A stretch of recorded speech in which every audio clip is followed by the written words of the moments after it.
SD, which saves time on loads. But in the big picture, Japanese saves more time just because the text scrolls at like Galaxy 2 speeds. That got fixed in Galaxy 2 though, because English text scrolls really fast. Alright, both players starting off with this little cutscene here in the gateway. Pretty standard first level, gets you introduced to the basics. And one interesting thing you'll see, they're starting off on this planet where Luigi just randomly woke up. This is because if you're playing as Luigi, you gain a 5-minute advantage over Mario, because as Mario, you have to watch a ridiculously long cutscene that takes about 5 minutes. And then you get to this part. Alright, now both players will start chasing their bunnies. The most optimal route here is to go into that crater and shoot starbits at the bunnies to stun them and make them stand still for a bit so you can catch them. And then for the next one, you want to go into this grass, catch that one. Then they're going to go into the pipe, catch the third one. Both players getting pretty solid bunnies so far, but you never know what can happen with these little guys. They can easily be reset heavy. Alright, Sludgy gets a good third bunny, and so does Artemis. Nice.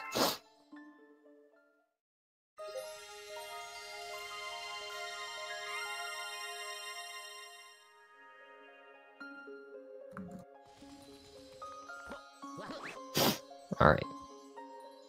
And now, right here, they're going to be talking to Rosalina, who basically just gives you big introduction of where the heck you are, then summons the Luma to give you the spin ability, which is the main gimmick of this game. Allows you to break crystals, go into launch stars, which is another gimmick of the game.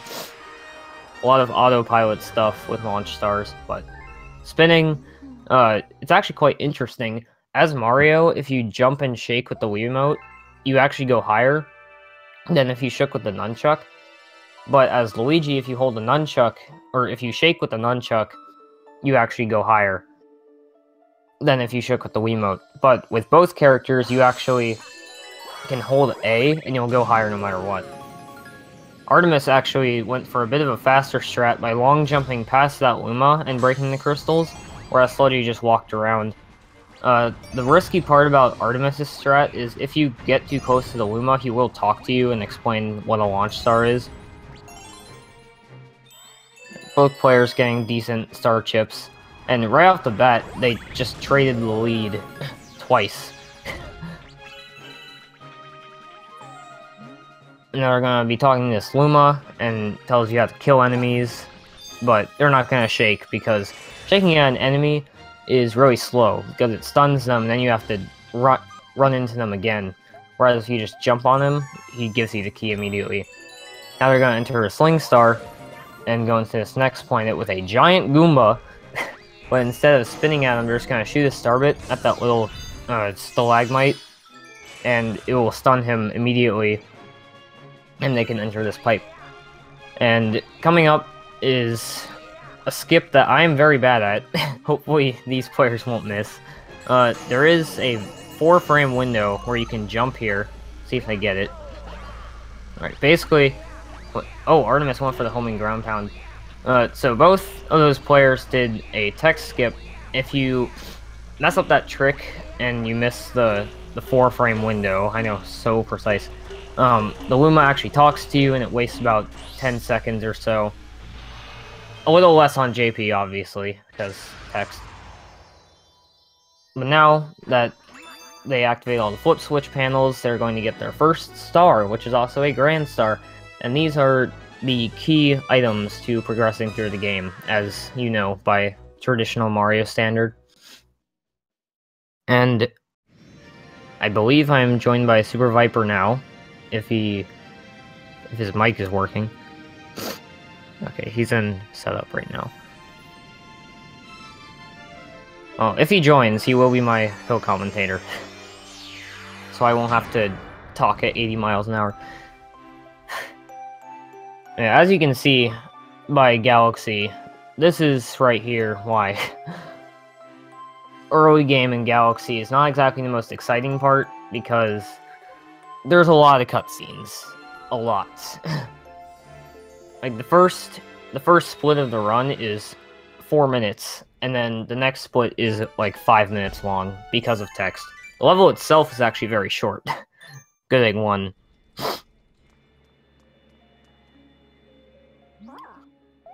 Yeah, as you can see, they're gonna be talking to Rosalina a bunch, and then right here, for some reason, this text is unskippable, as in you can't hold A to make it go faster, and it's extremely slow on English, so this is a pretty crucial part of the run where JP can save time, because that text, it almost moves as fast as fast-scrolling English text, which is really good.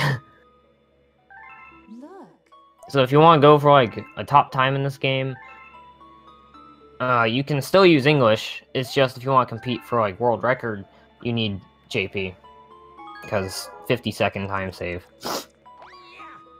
Alright, now, as I never actually explained this, both players will be pretty much spamming long jumps, which are the biggest point of ground movement in the game, because with Luigi especially, long jumps send you very, very far. Oh, wrong thing. Is Viper alive? I am alive. Hi. Hi. Okay, I'm joined by Viper. Hi, introduce yourself, I guess. Hi, I'm Super Viper T302. I run Galaxy 2, but I also know this game fairly well. So, yeah. I mean, if you know one, you've got to know the other. So, yeah, I haven't been paying it. Very good Galaxy 2 runner. Yeah, so I didn't pay too much attention. How good were their gateways? I didn't pay attention to the time. I was explaining stuff. But, right here, good egg 1. As you'll see, they didn't do it in Gateway because it wastes time. They're going to be collecting a lot of star bits, which are these little rock things. And the reason they do this is because they don't do it in every level, but they need 1,000 star bits total, because there are 2 big pink Lumas called Hungry Lumas that you need to feed throughout the run. One is 400 star bits, and one is 600. And the star bit route is pretty lenient. You usually end up with the good amount unless you play it really, really risky. And in some levels, they don't get any star bits, because every time you exit a level with star bits, it creates an extra text box, which wastes about 0.2 seconds, and that adds up really, really quickly. And in Good Egg 1, you've probably already noticed Nintendo did not factor for the fact that Mario and Luigi can jump. So that's why you can do a lot of these gravity skips. You just saw them use like 2 gravity skips back to back, where you enter the gravity field of a planet way earlier than you're supposed to. It seems like both of them are basically tied going into the level, so it seems like both of them had around a similar Good Egg 1. I noticed Artemis missed a starship on the starship planet, but yeah, a big difference between these 2 players.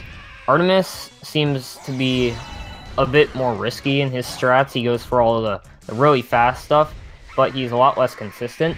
Whereas Sludgy, he just does a lot of runs, and he also obviously goes for the fast strats, but he's a lot more consistent at them. And that's how he's able to pull out some of these pretty crazy times. I believe in his first tourney race, he got a 227. And he didn't even do any practice runs as Luigi, which is insane. Yeah, Artemis, not to be slept on either, because he got like 1 minute off his PB in his first race, and then in his race against me, he got a 233, which probably not the best run for him, but it's a pretty good time. It was enough to beat you, Opie Opie. Yeah. Okay, Yeah. well, not trying to talk trash on you, of course, just... Yeah, immediately after Good Egg 1, we're going to be throwback into more text with this dude named Polari. He's basically your guide of this game until he gets shafted and Lubba shows up in Galaxy 2. And this is a little tutorial on how to shoot starbits. You need to feed him 7. So if you just shoot 7 fast starbits at him and you just count in your head, it's really easy. As soon as you shoot the 7th one, you can get all those starbits back. And now we're going to be moving on to Good Egg 2, which is literally the only, like, main star in the game that actually focuses on collecting star bits. And I believe this is the Hungry Luma that requires the most in any galaxy. Yeah, it needs 100. And this Hungry Luma is actually required to progress, unlike other galaxy levels, such as like Space Junk, where there is a bonus Hungry Luma that gives you a secret star if you feed it enough starbits. But with this one, you need to, because it needs to explain how Hungry Lumas and starbits work. Yeah, I believe you can collect 10 stars in the terrace before you leave. There's a total of 10 stars you can get in the terrace, and you get 9 of them, obviously. Okay. Both players getting Luma bounds, hopefully. Oh, Artemis missing it. He's just Hogging the blue Luma. Yeah, so basically that kind of ground pound you saw them do, it's called a homing ground pound. It's basically a spin followed by a ground pound, and it will home in onto the nearest item, enemy, or NPC. And because you get a lot more momentum in this game when going backwards, or like at least sideways, but in a slightly backwards direction, then you're able to bounce off that Luma and skip straight to that launch star and skip having to use those pole stars like Artemis did. Yeah, and right here on this last planet, you'll see Sludgy getting a few more crystals and grass piles to get the last few starbits. And one interesting thing about Hungry Lumas, if you... Apparently, like, I was the only person who knew about this, but now a lot more people are familiar with it. If you hold B while talking to a Hungry Luma, as soon as your text finishes, you won't fire any starbits unless you're aiming at the Hungry Luma, which is very nice because you don't want to be short on starbits feeding a Luma. Yeah. It's very easy to go. It's very easy to, like, miss-aim at the Hungry Luma, and then you all of a sudden went from having, like, let's say 100 starbits to just 99, and then you get really angry.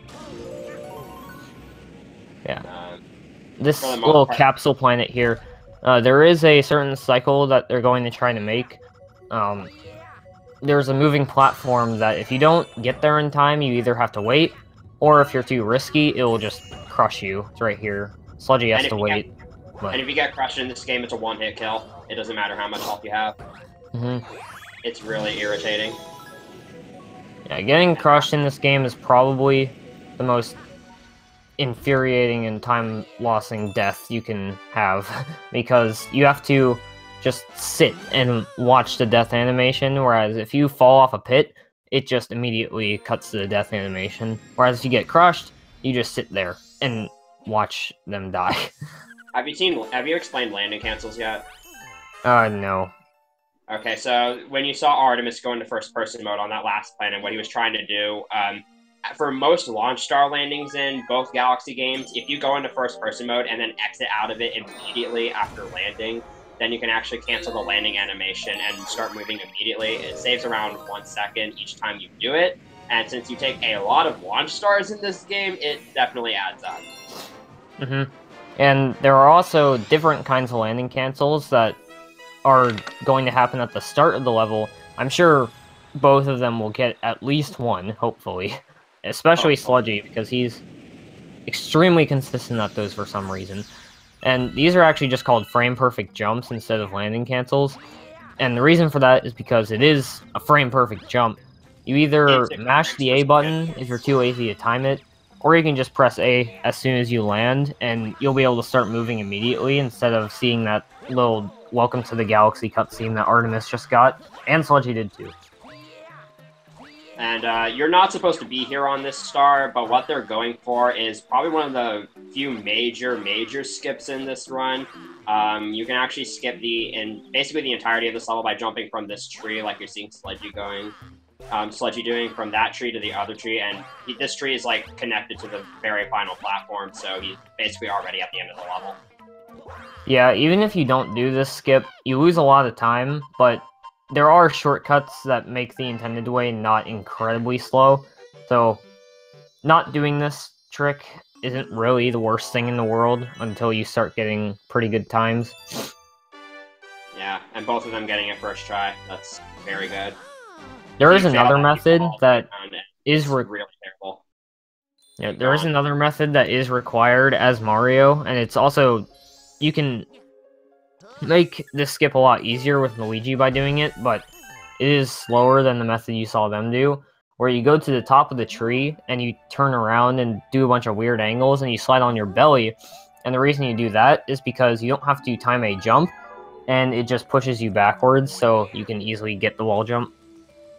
And climbing up slopes like that to begin with, in order to pull that off, you need to be jumping while holding in the direction that you're facing, and then if you can do that, then you're able to spin backwards.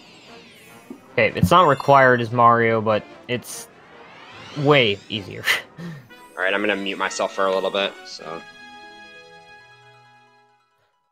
Alright, so Honey Hive 2, they're going to be going to the exact same place they were in Honey Hive 1, except there's a launch star there, but they're not going to take the launch star, because there is a faster method of getting up to the windmill, and you just do the exact same movement that you do in Honey Hive 1, aside from climbing up a tree and sliding to the other one. And they're gonna do some windmill wall kicks if you ever watch Sunshine, except these are a interesting kind of windmill wall kicks. They're not ones that you see every day. They're also infinitely easier, and I can speak from experience. You're not like wall kicking in on the inside of the windmill, you're more so just wall kicking onto it. You're supposed to hit a switch and make that windmill move, but you don't have to do that at all. Both getting the backflip first try. The camera's a lot more awkward for that one, so you really kind of have to play around with it. Yeah, the reason for that is because the game pretty much wants you to go in that launch star, which in 120 star, we actually take that launch star because you need a lot more star bits in 120 because there's a lot more hungry Lumas. Right, both getting a pretty good Honey Hive too.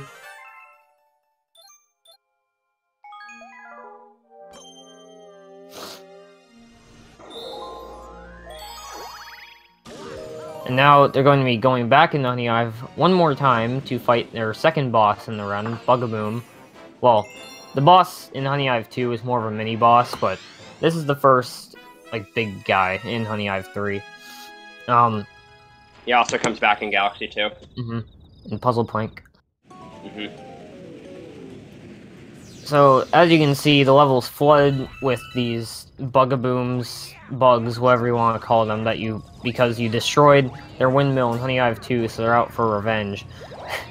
And their king, or whatever you want to call him, is sitting on that tree, and you want to go fight him. And the intended way to beat this guy is to use the bee suit, which they will use for the first hit, but they're just gonna immediately step in the water afterwards to, one, get faster hits on him, and also get to the star faster, because if you have the bee suit, you have to walk into the water, because the bee suit cannot long jump, which makes it terrible. Okay, I just wanted to say this earlier. Are you telling me this game has lore?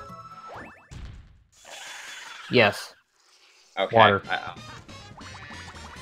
So, yeah, that first hit is relatively straightforward, but the last two hits you have, they require fairly strict. It's not lenient at all if you're just starting out. Like, the second hit is not too bad, but the third hit is just not lenient. Yeah, there's a lot of different ways you can do the third hit without the bee suit. Sludgy obviously going for the fastest method. Yeah, and part of the reason why... that's part of the reason why it's so difficult is because he kind of tilts while he's flying occasionally, and you can't hit him while he's tilted. So, one thing that Sludgy didn't get that made that hit a lot harder was a frame-perfect long jump. There's a lot of frame-perfect things in this game. It's ironic, considering how slow this game is, but... And it's in 60 FPS. If you press Z and A at, like, nearly the exact same time, that's how you do a long jump normally, but if you do it, like, on almost the same frame, you get a lot more speed and keep your momentum when you land on the ground. And that's what makes that third hit a lot easier. It's because Mario or Luigi doesn't necessarily crouch before they start the long jump, so they gain acceleration a lot quicker. And they don't slow down because of the crouch. Yeah, it seems like it happens a lot more as Mario, just from Galaxy 2 experience, but it's not that hard as Luigi. Yeah, it's easier to get as Mario because Luigi does accelerate a lot slower. Alright, now they're going to go into Loop-de-Loop. I don't know. I'm pretty sure neither of them will go for the skip here. There is a trick here where if you press A as soon as the tutorial starts at like a very specific point, you can actually jump off of the manta ray and run away and die. And if you die, it puts you back into the race. The only problem is you have to do the race blind. I think. Or did someone there's an RTA viable method that saves around 3 seconds and you don't have to do the race blind. Yeah, that's what I thought. The only problem is you do kind of risk crashing the game. Okay, neither of them went for it, I don't think. I mean, you can jump off the manta ray, but just kind of mess around. You don't have to go for the skip, obviously. And if you spin, you crash the game. Oh yeah, because you can't spin on the manta ray. Yeah, this is actually the first big motion control based level. This is one of the mini trial galaxies, I guess you could call it, because these kinds of galaxies, the manta ray, the bubble, and the rolling ball, make a comeback later on, and they're considered the hardest levels in the game, but for speedrunners, they're not that bad. They just rely heavily on motion controls, so they get a really bad rep. But we don't do them in any percent, because we don't get all 3 green stars. I'm just going to want to point out here that Value apparently just got a 224.38. Yep. God strikes again. 5 out of 5 is Values once more. Anyway. Yeah, there's a bunch of checkpoints you do have to hit throughout this level, though, so there's not like any shortcuts you can take or anything. So for the most part, this is relatively straightforward. Just trying to cut corners as quickly as much as possible. Oh. 56.60, jeez. Yeah, 56 is really good for that. I think 55 is optimal. I could be wrong. I think 56 is like the best RTA time you can get. I'm sure 55 is possible. I don't even know at this point. Also, reminder that you can actually still die after finishing the race, so don't try jumping off for swag unless you're really careful about it. Yeah, you have to jump off like half a second after you finish, or else you'll die.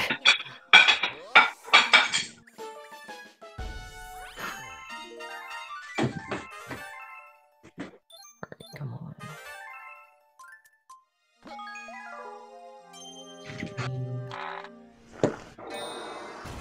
I have buffering, I don't know if you do. Yeah, I refreshed and nothing showing up.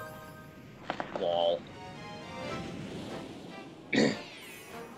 Well, even though we don't have footage, both of them will be going into Flip Switch now, which is a pretty straightforward level, as the name implies. Oh, it's back, nice.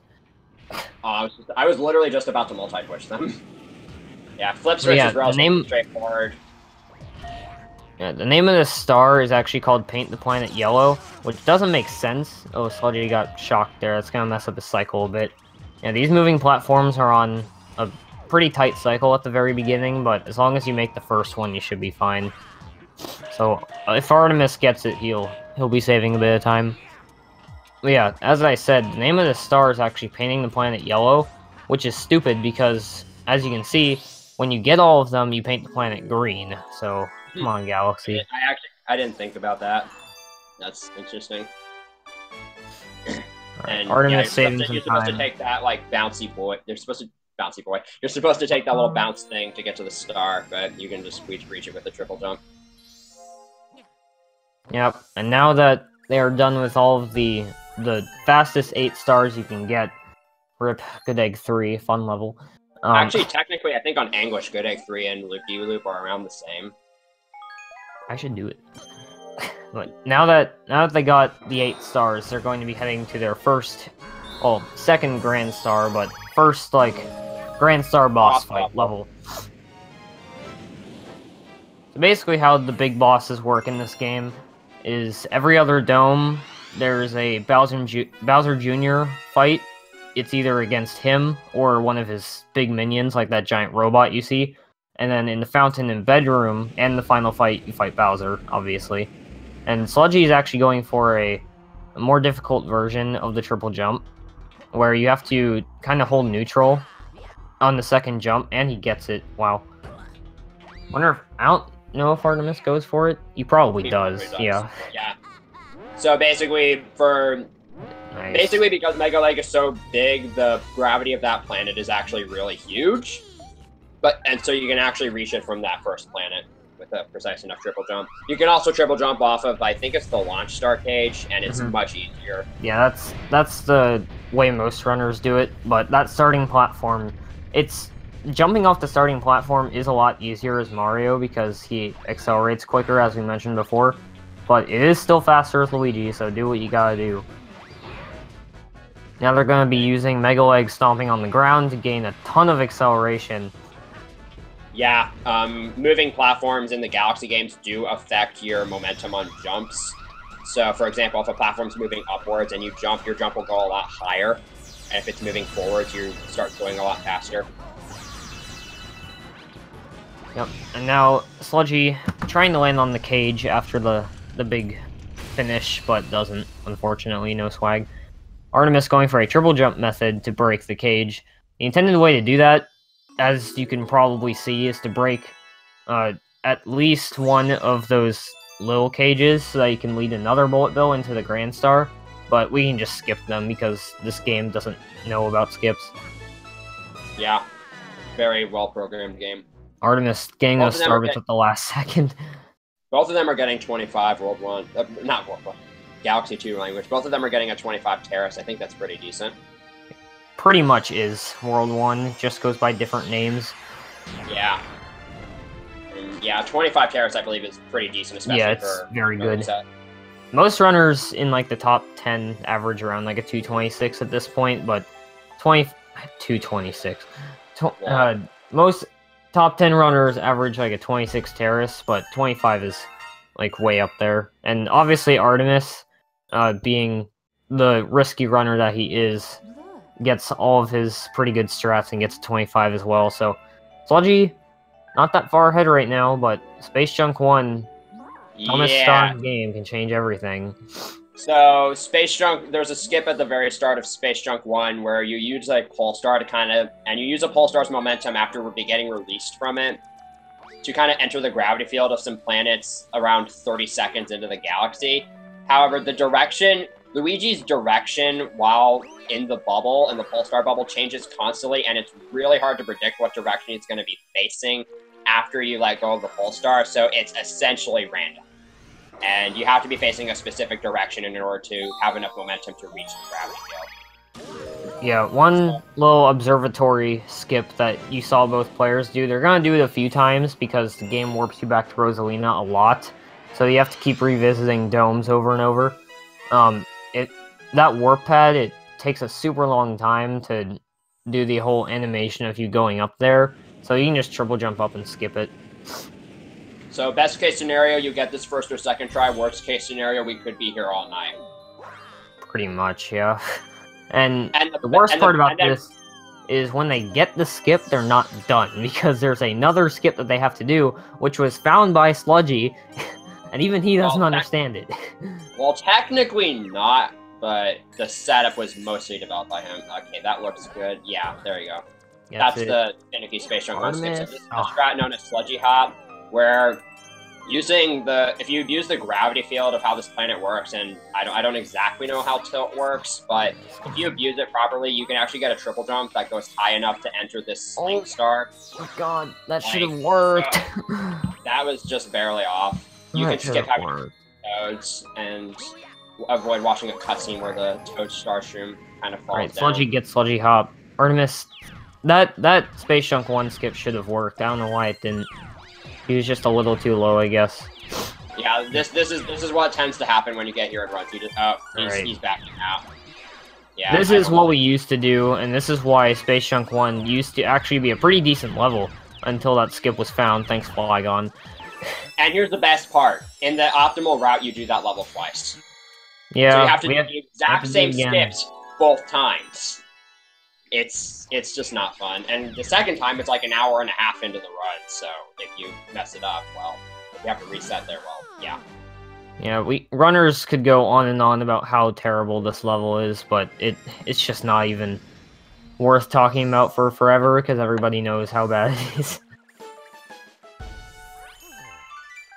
Yeah, learn that skip at your own risk. Yeah, it doesn't even save that much time, but, like if you're good at the star chips, just do that until you really want to. Yeah, some people have setups for it, but if you're me, you can just go all willy-nilly with it, and it works every time for some reason. Come on, Artemis. Alright, There guess we go. second try. It's At least good. you got Sludgy Hop, so he skipped something in this galaxy. Alright, and now Space Junk 2, you're starting on a bit of a different platform. You're starting on the Toad ships, and this is actually the greatest character in Mario history's first appearance, Captain Toad. Also, fun fact, if you long jump into that ship in the right way and bonk, you can actually soft block the star, and you have to exit you level. can clip in. Oh, God, Sludgy, almost dying. Yeah, that just kind of skips hitting a lever to kind of lower the bridge. Yeah. There's a bunch. In addition to the kind of big gravity skips you see, there's also a bunch of those like small platforming skips where instead of doing a puzzle or something, you can just like jump past it or whatnot. Like you're gonna. Yeah, the airships aren't exactly the most casually like they're not the most well-programmed thing in this game. You can skip a lot of things on them. As you'll see in Airship Armada later on. Rip Armada. Alright, and now another boss coming up, Camilla, which is actually the first instance of RNG in the run. It doesn't affect the run too much, but it can hurt you if you get a lot of fireballs. And obviously, she did nothing right there because you carry the shell. And what Sludgy did there is he shook at Camilla to make her stop winding up her wand to shoot a fireball, and that skips a cycle. Sometimes she will give you a fireball anyway, and that's what makes this fight stupid. And it's even worse in the rematch you can cancel a lot of bosses' attacks in this game, and also you can cancel a lot of stuff in Galaxy too. Really stupid. Yeah, the mechanics of both Galaxy games in terms of like boss tech and skips and stuff are very similar. The only thing that makes Galaxy 2 very drastically different is Yoshi, really. Yep.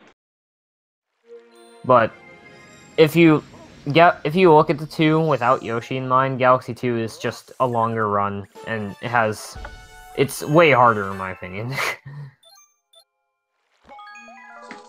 But so Galaxy 1 at a high level is nothing to be slept on either.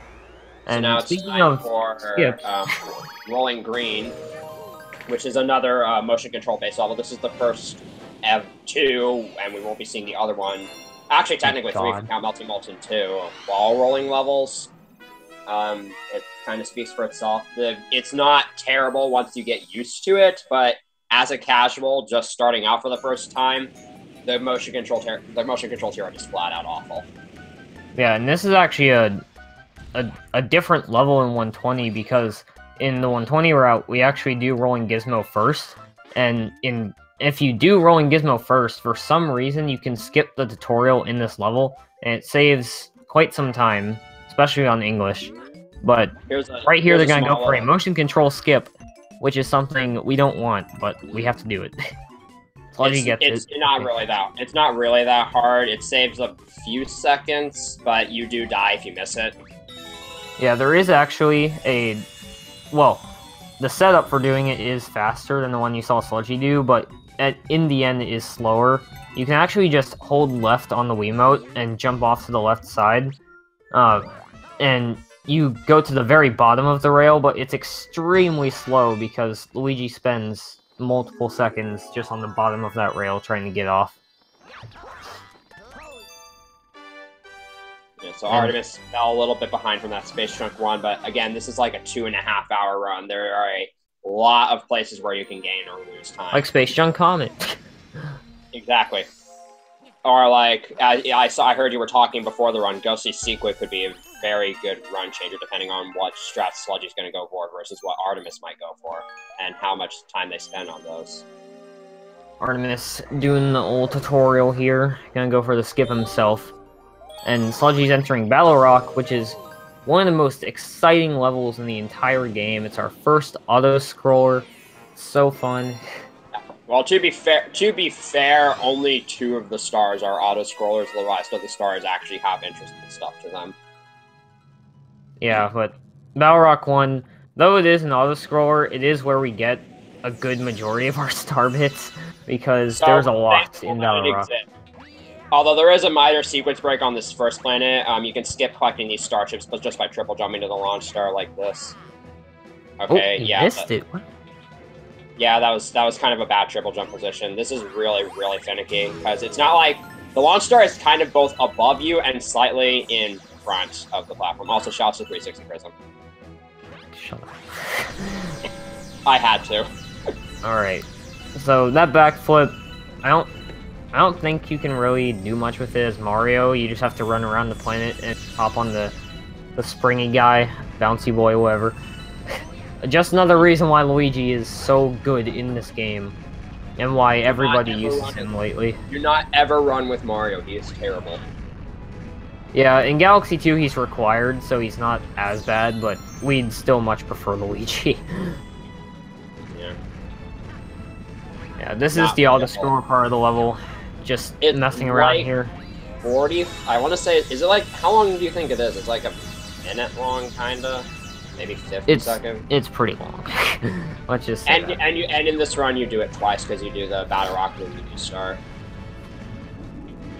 By the way, we need to remember to spam in either Sludgy's chat or the Speed Gaming chat for Sludgy to not get the Battle Rock 1-star, because he's done that like twice at this point. Yeah, I believe Valu actually did that too in one of his 242 attempts. He lost a 242 run to that. It was so sad. It's honestly, like, it's not surprising when it happens, because you're just... it's an auto-scroller. You're in...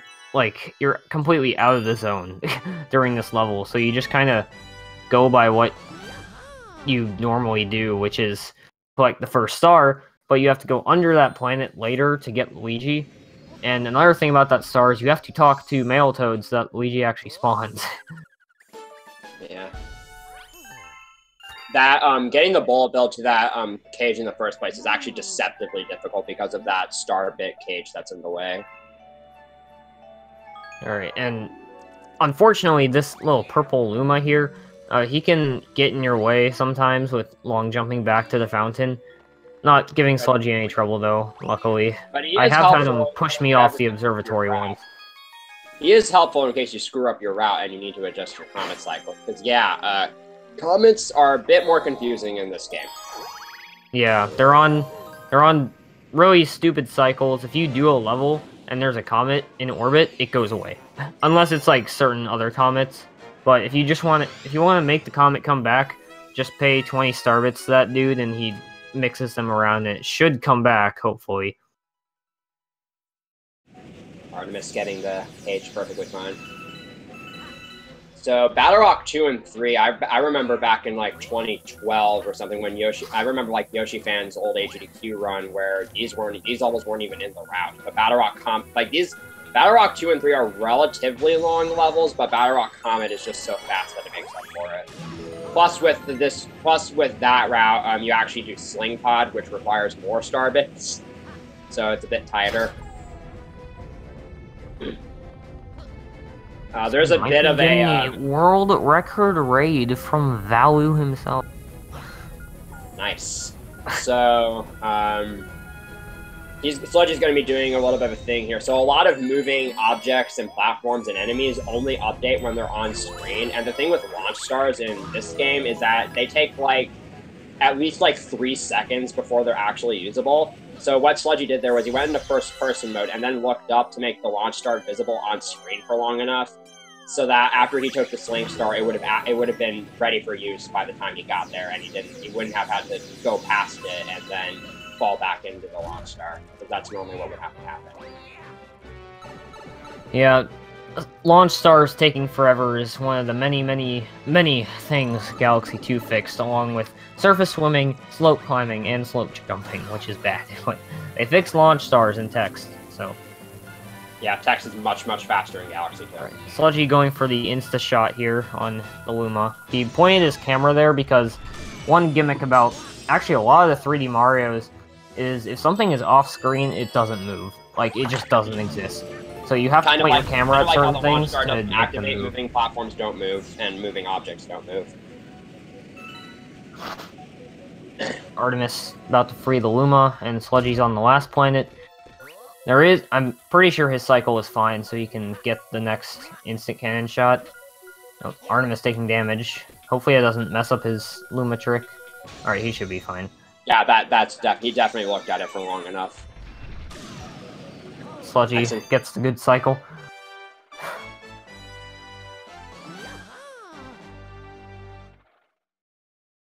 Artemis making his way through the bomb maze, gets hit. Oh god. Yeah, getting hit there. Getting hit there is not hard at all. Those mines and it's real. It can be sometimes kind of difficult to distinguish the mines from pole stars. Yeah, pole stars, especially in that level, definitely blend in. Oh, Sludgy is doing a new route. He did ask about that in the Discord a bit ago. He actually is doing Space Junk Comet a bit early now, so that you can just get it out of the way right now. There is a different route, which is what a lot more people use who do Space Junk Comet, is after the kitchen, yeah, Bowser Jr., you actually go to Fountain again, which I'm pretty sure he will still do, but you actually do Space Junk Comet then, and it's a pretty big run killer, so it's actually kind of good that Sludgy's doing it right now. I'm actually kind of wondering if Artemis is going to do it too, because I'm pretty sure he might know about it. Yeah, if he doesn't, then it'll be kind of hard to tell the difference between these two, because this will be an extra star for Sludgy, so... Well, plus he's also going to... I think he's also going to get Battle Rock Comet before he leaves the mountain, because I'm pretty sure that's also part of the route. Who knows? Galaxy routes, I don't keep up. The routes don't... They're like, what stars you do doesn't change, it's just the order that you do them in and where you get star bits. Because this is also really beneficial for star bits, so... Sludgy... Okay. Decent Space Junk Comet overall. But unlike Space Junk 1, there are no checkpoints in this comet, so if you die, you go all the way back to the level. Yeah, just don't die here, please. Because if you die here, you just have to continue the misery of doing this level. The longer you have to spend in this level, the worse. Yeah, Artemis entering Battle Rock 3 now, so definitely different route. This is gonna be fun. I think their routes will probably they'll probably reunite by the time they get to the garden. No, not the garden. The third fountain visit or whatever it is. The bedroom, I think. Yeah, the bedroom. I need to learn my terminology for this game. I need to relearn terminology. Yeah, Sludgy getting a pretty good Space Junk Comet, aside from struggling with the first skip for a little bit.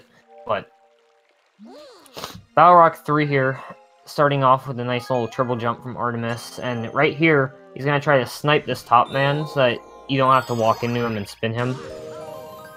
He's actually spinning, never mind. It's really difficult because you have to aim it just right, and if you hit the top man in the wrong direction, it just goes off to the side and doesn't hit the laser. Artemis BMing on that launch star right there, as you can see. It takes forever. Alright, there's a small little skip coming up in here where you can actually skip. I don't know if he's going to skip this first grab. But there's a skip here that he's definitely going to do. He's going to jump off of these boxes and go into this upper gravity field early.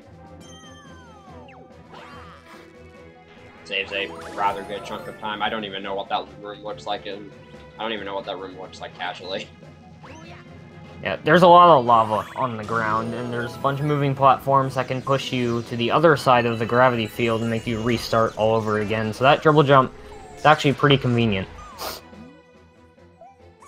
Although those moving platforms, after you fall all the way down, they are on cycles as well. And I believe that's where Artemis has a bit of a disadvantage for playing... Wait, isn't it... Is it better or worse to do that in 4x3? It's worse on 4x3. Because this game is meant to be 16:9, I'm pretty sure. Okay, so you're probably wondering why Artemis' screen looks so stretched, and that's because you can either play with your Wii set to standard, which is 4x3, or widescreen, which is 16:9. And I think for this game, it mostly is personal preference, but most people play in 16:9 because A, that's kind of the native aspect ratio, and B, it does make the cycles better, because some moving platforms will be on screen for much longer. But Artemis, I think Artemis says that he doesn't have an HD TV to play on, even though I CRT and I have my game set to 16:9. Alright, Sludgy actually not that far behind from doing Space Junk Comet right now, so this could be interesting to see what happens. I'm pretty sure he's still ahead, just it's really hard to tell. Yeah. Because he does have one extra star after Battle Rock 3, so who knows. Now, Artemis will be entering Bowser 1, which is not too difficult a level. Right at the start, they're actually going to do a Death Warp, which on its own doesn't save any time, but it makes the cycles later on way better. So, it does save time overall. I think technically you could get. I think technically, like if you're really really good, you could get away with not doing the Death Warp, but it's just so much more convenient to get the cycles with the Death Warp.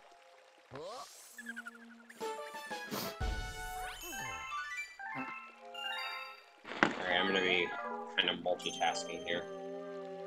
That should work from Artemis. Oh, okay, Sludgy is doing Battle Rock Comet as well. That is in the route, so... In terms of levels, Artemis will be pretty far ahead, but Sludgy will have 2 more stars. So yeah, it's going to be very, very difficult to tell who's ahead for the time being. Battle Rock Comet is very fast, so... Shouldn't take Sludgy too long to get back into Bowser. Oh, Artemis! Oh, he died! Oh no. How did he die? I missed it.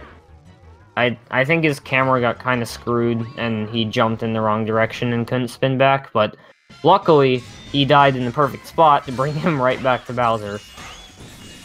Yeah, there's a small little skip here on this staircase. You can just jump. Oh my goodness! Blocking in this game is evil, especially if you're falling right past the platform. It looks like he wanted to long jump from the lower stair, which you can actually do, but I think he just went too far upright and he bonked on the other step. Getting a lot of momentum on these stairs though, which is nice, and gets it from the lower step. Yeah, that's a real shame. Two unintentional deaths can really cost you, but luckily they were on the Bowser chase, so it wasn't that bad. Now Sludgy's going to be off to Bowser 1 himself. So actually, the Bowser fight, like Camella, you can actually cancel most of Bowser's attacks. Although that's more prevalent in the second Bowser fight, it's not as prevalent here. This fight, for the most part, is relatively straightforward. Now, one weird thing about this fight, I guess it just wanted to show off how to beat Bowser. In the first hit, you actually can just hit him right after hitting his fiery tail. He just doesn't move at all. Alright, Sludgy dying. Hopefully he gets the warp. It's not... Okay, you got it. So, like, you saw Artemis go up to Bowser and then spin at him. That basically cancels most of his fire attack. And causes him to move on to the next phase a lot quicker. Alright, nice. And a different kind of cancel you can actually do with Luigi is, since Luigi slides after crouching at full speed, you can actually crouch under Bowser's tail, like go in between his legs, and cancel him from the back. Whereas with Mario, you have to kind of like jump up in his face and cancel him. But pretty solid fight from Artemis. Definitely made up for the 2 deaths. I don't think a 48 fountain is that bad. Definitely better than what I could do. Alright, and now that Artemis is done with Fountain, he's going to the worst galaxy in the game. Because I hate Space Junk, but that's because of 1 star. Beach Bowl, no, it's bad. Well, I mean, Beach Bowl 1 used to be the so-called ultimate run killer, but now people understand it. Shouts to Value. But now people understand how it works a little bit more, so basically, earlier I brought up tilt when explaining Sludgy Hop, so I'm going to try to explain this the best of my ability. Basically, tilt determines how far Mario or Luigi is leaning upwards or downwards on a planet, and obviously different slopes of planets will affect how this change works. And in this game, if you're leaning like farther back, you will actually jump higher. And there's a skip at the end. There's a triple jump that you can do at the end of Beach Bowl 1 that requires you to have good tilt. If you have bad tilt, then your triple jump doesn't go high enough, and therefore you can't get to the star, or you can't get to the platform. And so you have to make sure you're touching the right surfaces when you're moving in Beach Bowl 1. Alright, Artemis doing a little triple jump here to get up to the kitchen faster. It's actually possible to clip into the kitchen, but the loading zone isn't there until you've beaten until you've gotten the Grand Star required to unlock it, so it doesn't do anything. Yeah, in Beach Bowl 1, the tilt matters as Luigi, but nowhere near as much as Mario, and that's why it's the ultimate run killer as Mario, because tilt is stupid in this game, and nobody understands it except for Yoshi fan. And I think Alexander kind of understands it. Maybe. I don't know. Hopefully, if Artemis messes it up, it doesn't really matter because there's a backup called Waterfall Jump, where you can just triple jump up to the waterfall, like the little alcove up above the waterfall, and it doesn't require tilt at all. Just requires a kind of tight jump. Shout to Valus first 226, where he actually died on this level. Alright, I think that's nice. Good. Okay. Ledge grab. Yeah, with Luigi, that's much easier because you can actually rely. It's actually much easier to get that jump as Luigi, and also you can rely on a ledge grab if you have to. But you can't wall kick on that platform for whatever reason. Sludgy now entering the kitchen himself. Two stars ahead because of extra routing, but I'm pretty confident he still is just ahead in general, but we'll see. Ghostly Secret. Yeah. Although we don't know I don't know what star he's gonna, we don't know what stars he's gonna do for his first round in kitchen because of this route, so for all we know he could be saving a couple stars for later and doing a couple different stars earlier. Alright, and now Beach Bowl 2. The hardest star in the game. You have to, talk to a penguin and grab a shell and then talk to him again, and then you get the star. It's really hard. Yeah. Although, there's actually... I think there was once a finding where you can kind of almost soft lock the star for somehow, but I think Cannibal found a way around it. Artemis not going for the swimming. There is two different ways of moving to the penguin. You can either do the long jumps or swim underwater, or you can just do a surface swim, but nobody wants to do that because surface swimming in Beach Bowl is practically useless. We'll touch base more on that in Sea Slide when we get to that. Yeah, it breaks Sea Slide. Right, Artemis not failing Beach Bowl 2, luckily. And now he's going into Beach Bowl Secret, which is not too hard as long as you just don't mess up at the very end. Because there are two different ways you can finish the level. Because you get an ice flower in the level. You can either chase a Cataclack or let a Cataclack chase you by leading it on the ice platforms that the ice flower makes. Or you can skip that entirely as Luigi and do a backflip off of the platform where the star is. I think it might be possible as Mario as well, but it's just a lot harder. Yeah, I think most people use the Cataclack as Mario. And then, after the secret, Artemis will be heading to Beach Bowl 3, which is actually a hard star, unlike 2. It was actually... Okay, Sludgy just got a jump cancel first star, and that's also a frame-perfect ground pound, so 2 frame-perfect things back-to-back. Yeah, frame-perfect ground pounds are interesting. You have to, shake and press Z at the same time.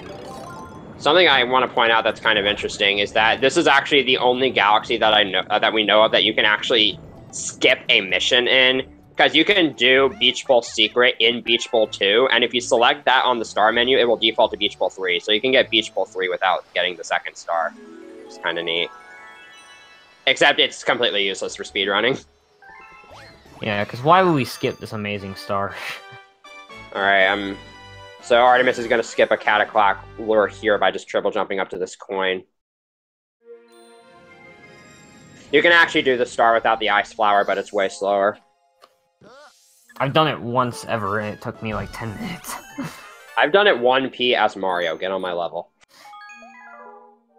Alright, now so taking the sling stars up to the last for those sling stars, you do not have to do landing cancels out of because you're able to move right away. Okay, yeah, Artemis is going to go for the Cataclack skip. This is... Ooh, ground pounded. Why? I think his I've had that happen before, where you just backflip and then end up ground pounding. Has something to do with the nunchuck's horrible Z button. Yeah, my nunchuck Z button is kind of and also my nunchuck personally is having an issue where like I think its neutral position is like going farther to the left than to the right, because when I hold left, it seems to have more of it's more sensitive to the left than to the right. It's less sensitive on the right. I don't know. Anyways, I know for a fact Sludgy normally goes for the Cataquack skip.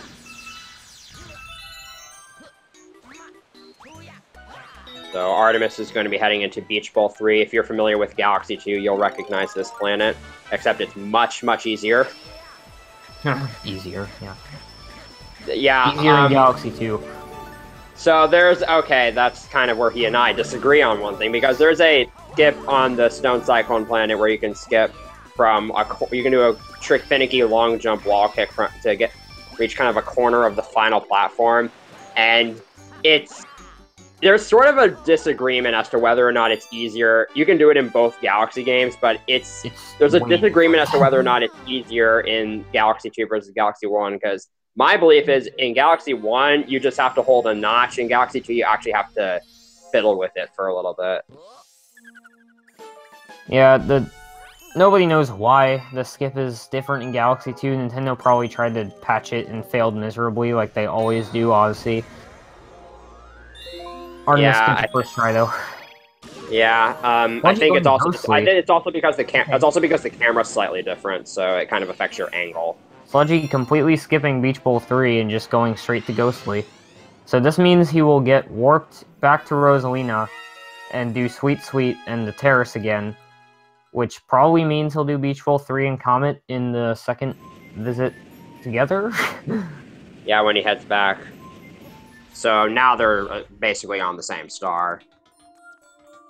Yeah, but Sludgy is, like, it's so hard to tell what's even happening at this point, because you could say Sludgy's ahead, which by stars he is, and he probably is in the run, but Artemis did Beach Bowl 3, so it kind of evens out. Yeah, I think Sludgy still has 1 star on Artemis, because he did 2 extra stars in the fountain. Yeah, this is the first time. Did he do Rolling Green, or did he? He did Rolling Green, yeah. It didn't change until Space Junk Comet. Okay, I'm losing my marbles here. So yeah, you grab that rainbow star on that first planet so that you can run faster from basically until that star trips room, and you can also kill the Boo just by spinning at it. Normally, you have to lure it into a light. Artemis losing some of his momentum there. If you have to stop for anything as Luigi, it's the most unsatisfying thing ever, because you have to start up the slow momentum again. Okay, we should probably on the Boo. We should probably talk about what Sludgy just did. So you can the bottom, because Nintendo is so great at making games, the bottom half of the bottom part of the mansion just basically isn't solid, so you can just kind of clip into the mansion by using pole stars and skip the first room as well as collecting the key. Alright, and now we got a little time paradox here with 2 Luigis, because who wants Mario to talk? Like, if they made Mario talk in this game, in a mainline Mario game, that's not right. Can't do that, so they just put 2 Luigis in the game. No, they were just too lazy and didn't want to come up with dialogue for Mario. Although, to be fair, like, they changed the Luigi dialogue to make it seem like Luigi was confused that he had a twin. Yeah.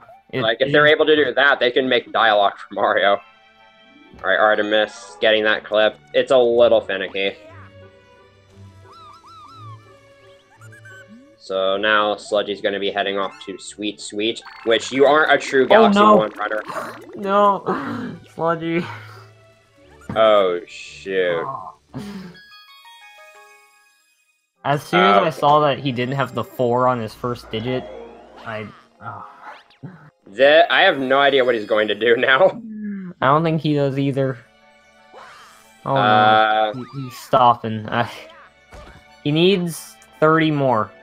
He had 370, I think. You could probably like redo a star, maybe. Although I don't know if that would throw off Comet cycles. It would. It does throw off if he redo a star. I mean, Okay, I guess I think he might. You should just do it. You should just do an improv route. Because if you like he and Valu, if you get Valorock 1 on accident in Luigi, Valu found out that messed up his cycles. So it does. I think he's just gonna do an improv route at this point. Okay, Artemis is getting 21 ups.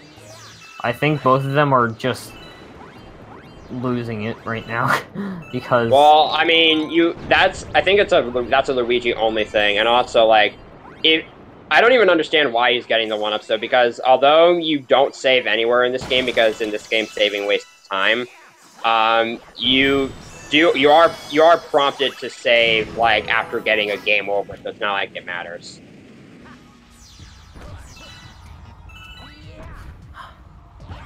Alright, I think something tells me Sludgy's just gonna do an improv route. Which is always fun. Oh, he has 25 starbits right now, so he might still be short. Yeah, I think he'll be 1 starbit short. God. That would be extremely depressing, and that might actually give Artemis a bit of an edge. Don't, please, come on, please. This is just sad. Hey, Artemis is in Sweet, and like I was about to say, you aren't a true Galaxy 1 runner until you've died on this level on the run. So it's the most shameful thing you can do, and then after saying that, you proceed to die. It's happened to me. It's happened to Bouncy. It's probably happened to me. Artemis, so far, commentator Curse isn't having any trouble right now. But this ledge right here, if you long jump at a specific spot, you'll bonk. And I'm pretty sure he was about to, but luckily he realized.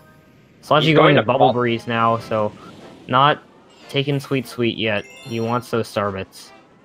Yeah, I think he's just going to do an improv route and see what happens. Oh, Artemis forgot what person he had to talk to. I thought he was just, like, messing around because both of their runs are kind of like...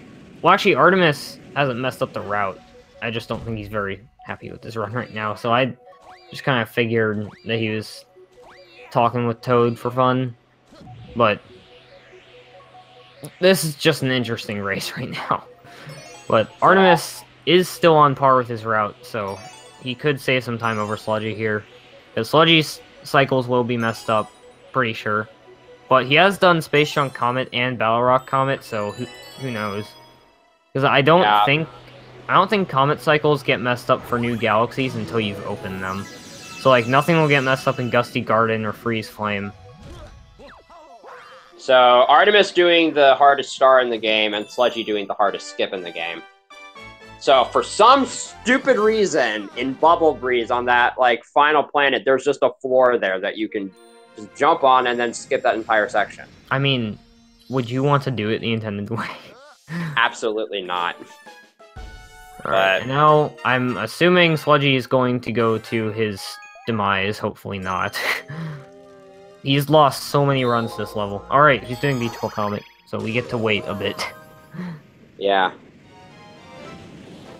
Yeah, Artemis could pull out a W here because of Sludgy's routing, so it's not over until Bedroom, really, because that's when the routes match up. I think. Hopefully. Please.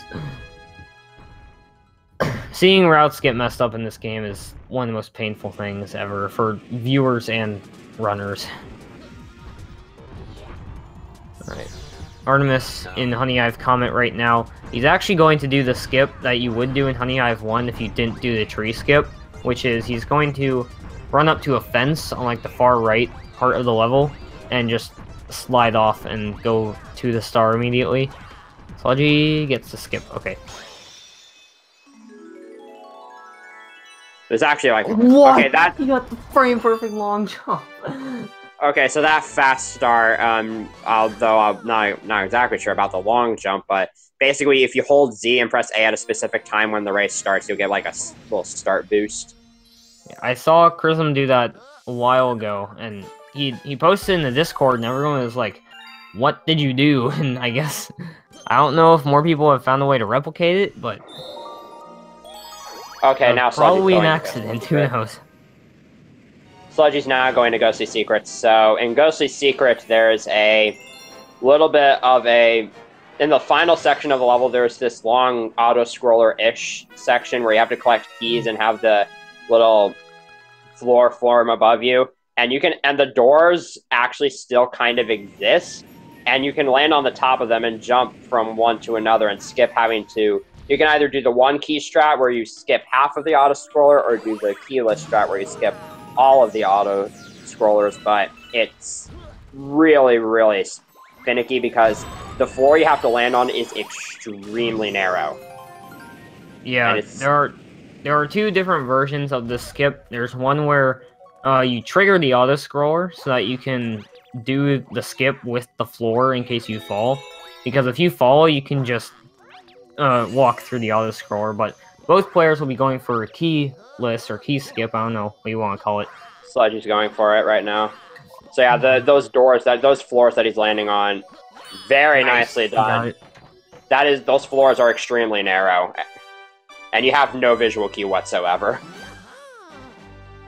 Yeah, people have made different setups for it, like shake while holding A in the nunchuck and shake without holding A in the Wiimote. It's weird, but people have found ways to do it. Artemis got the Beach Ball Comet skip. You can actually make that skip without a wall kick. You can just get a ledge grab that pops you up onto the ledge. Alright, Sludgy going to Bowser Jr. now, which is another instance of airships not working well, because he's actually going to skip one completely by shooting to another one off to the left side.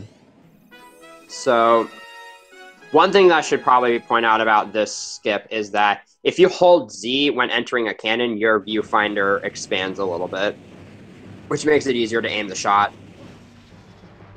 Well, it just makes it faster because you can just mash the A button while holding left on the pointer. Because, yeah, as you saw, it was an instant shot, whereas if you don't hold Z, you have to manually point towards the other airship. And right here, we actually have an auto-scroller that can't be skipped. Sadly. But it's really short. It doesn't take that long, but... Yeah, it's really short. And there is actually a skip at the very end of it, so...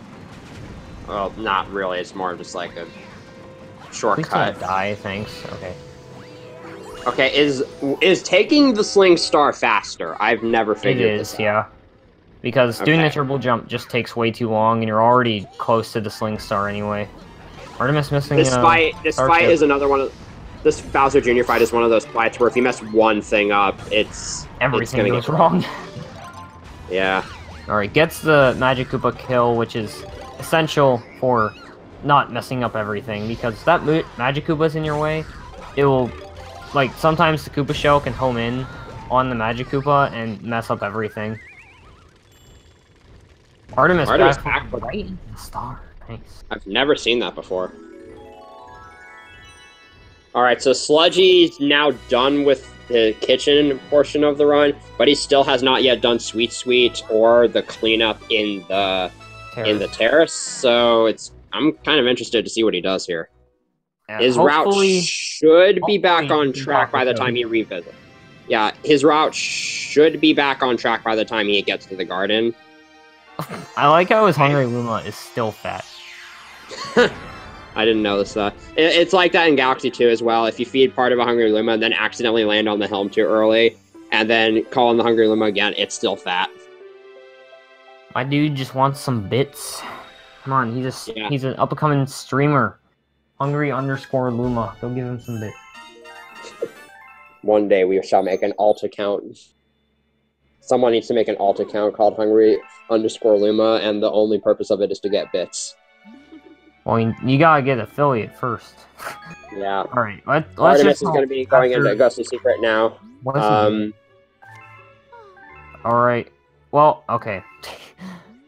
Since he didn't talk to Luigi, he has to do that. Was he always pausing? Oh yeah, he hasn't talked to Luigi the first time yet, so the letters haven't popped up. Yeah, okay, you Artemis actually is gonna go for have the key to skip, do a star after talking to Luigi to make him spawn in Good Egg, and then he probably has to talk to the Toad again to... Oh, Artemis dying. No, Sludgy falls in the observatory. Oh my god. This is an interesting race. Alright, he talks to Luigi, didn't forget. Artemis, please. No. Yeah, that second door is really finicky. He's still going for it, he's not done.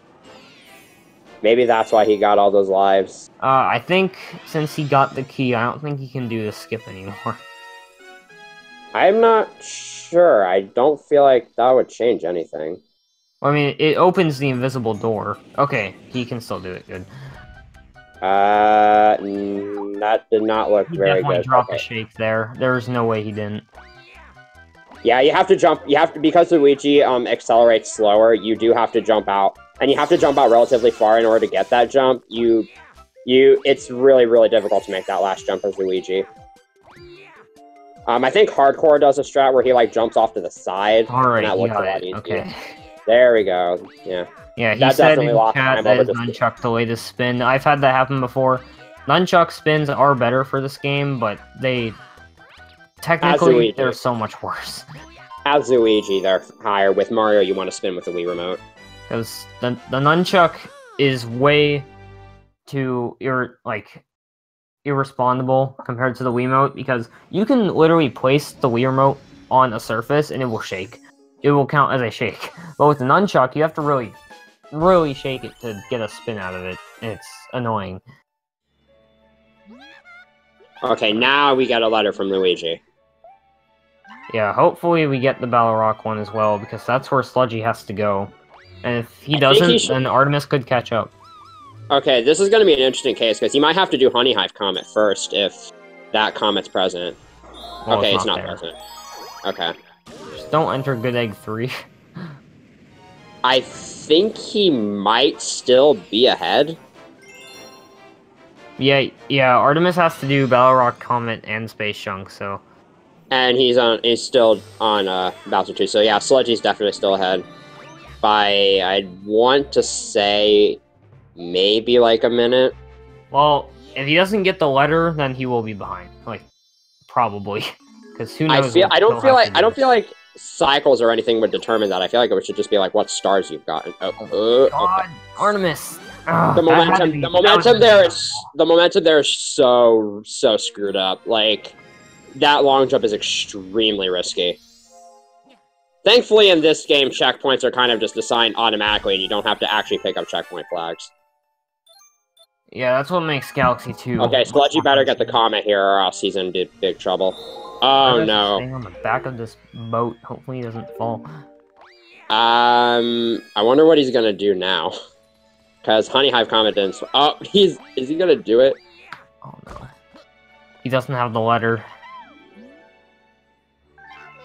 This is not a very good case. I think he might. If he does good at Comet, then this is just. I don't know. No. Oh, he's doing it. Oh god. This is not a star you normally do in any percent. And it's not any faster, unlike some of the comets in Galaxy 2, where you can just, like, the comet skips a bunch of planets for you. You have to redo the entire level. It's basically Space Junk Comet, except not stupid. Well, it's stupid, because it's Good Egg 1. Just long and boring. But he will get some extra star bits on the bright side. Okay. Remember how I said, like, Artemis might still be behind? I'm not so sure about that. No. I think they might be even on stars now. I'm not sure. I can't wait for the post-race interview. If there is one. Oh, God. I would not be up for an interview if this happened to me. That's for sure. Oh, goodness. I mean, Artemis isn't doing that bad.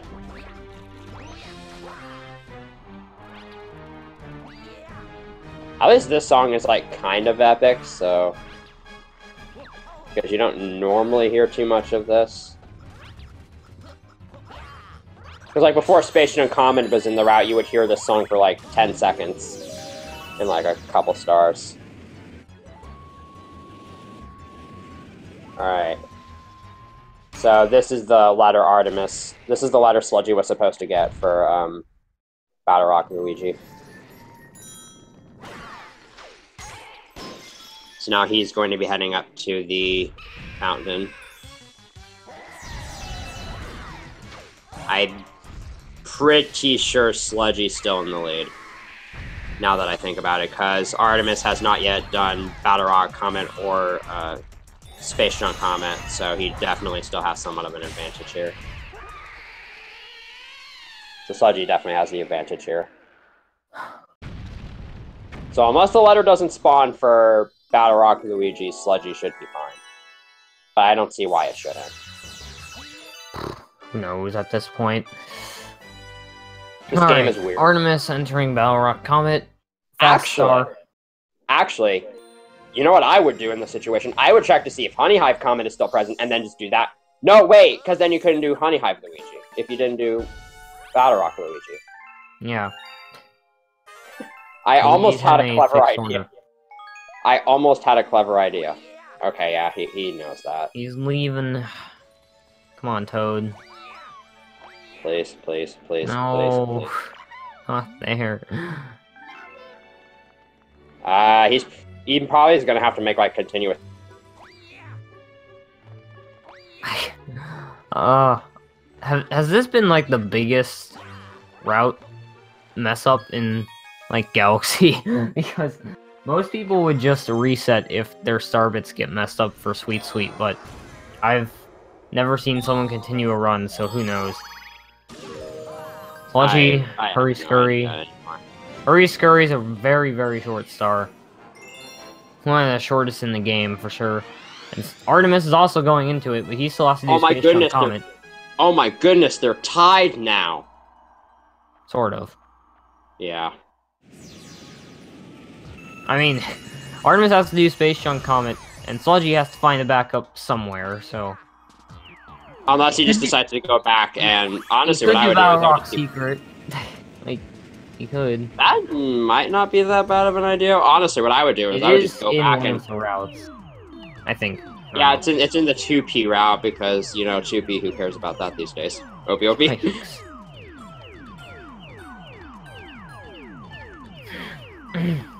I guess we never even talked about 2P because none of them are using it, but it is faster to use a second Wiimote either by just holding them together with your hands or taping them together with Flex Tape sponsor. I mean, what? And with 2P, if you do a homing ground pound, it's really at any point. If you press A with the second Wiimote while pointing at Mario or Luigi, you get an extra jump, and that extra jump makes a lot of skips easier. And as Mario, you can do a lot of skips that you couldn't do normally. Like, Luigi 1P has a lot of skips that only Mario can do with 2P. That's how good 2P and how good Luigi are. Okay, Sludgy going around the rings. Improv movement. He's gonna try to get the... No, Mailtoad still doesn't. There. I don't know what he's gonna do anymore. Good thing green stars aren't important, right? Yeah, they... He has a plan, guys. It's okay. He's gonna do Dusty Dune. He better not do Dusty Dune. Right, Artemis doing Space Junk Comet. Hopefully it goes better than his Space Junk 1, which is what initially put him behind in the run. But after everything that Sludgy's going through, if he gets this down, then he could pull ahead. I just accidentally closed out of the restream. I'm good. Oh no. Oh, he's doing it again. Yeah, you can make it back to the pole stars if you accidentally land on this planet, but if you're here, you might as well just do it. Yeah, by that point, you've kind of reached the point of you could return, but why would you want to? And this little spaceship planet isn't even that long. It's just like 2 long jumps, then you're back to where you were before. The starships are really what make the difference between doing the skip and not doing it. So yeah, Sludgy's in Gusty Garden now. Best song in the game, but it doesn't even play for the entire level in any of the stars, which is the best part. And you don't even hear all of it in It's not Galaxy the 2. best song in the game. Yeah, it's a bit overrated. Multi-Molten's Good Egg is totally better, don't at me. Alright, now Sludgy going to face off with another bunny. Haven't seen one of these guys in a while. But instead of using Starbits to slow him down, unless he messes this up, he can just long jump straight into the guy, and he'll catch him. Easy. Didn't bounce off the bunny, like a certain someone always does. I actually don't know what that's a reference to. Me. Oh. Do that like every race.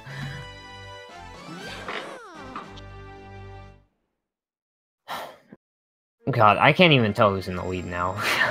Like, do you think anybody can? It's so hard. Yeah, Artemis basically described this run right now. This run is very strange. And Sludgy doesn't want to reschedule, so both of them will be continuing. Unless one of them forfeits. I mean, if one of them forfeits, the other can still try to finish, and if they do, then they get the win. Alright, Artemis doing Battle Rock Luigi now. Hopefully he doesn't get Battle Rock 1. He better not. Oh, I think he probably might be listening to the commentary stream, because I think he's commented on it a few times, and so... Yeah, both of the racers are in the chat, so... Which is allowed, unless you're playing Bingo. Galaxy Bingo is one of the greatest mistakes of all speedrunning. What makes you say that? Just, it's not fun. You do it from like a completed file, and most of the goals are just really hard to come up with, aside from do this star without collecting coins or something. So I should probably... So remember how we said how enemies don't move unless they're on camera? That's where Gusty Garden 2 comes into play. Yeah, this level's a prime example of that. And it's funny because like the two worst of planets are in the shape of a question mark. Okay, Sludgy had decent mole placement for that planet.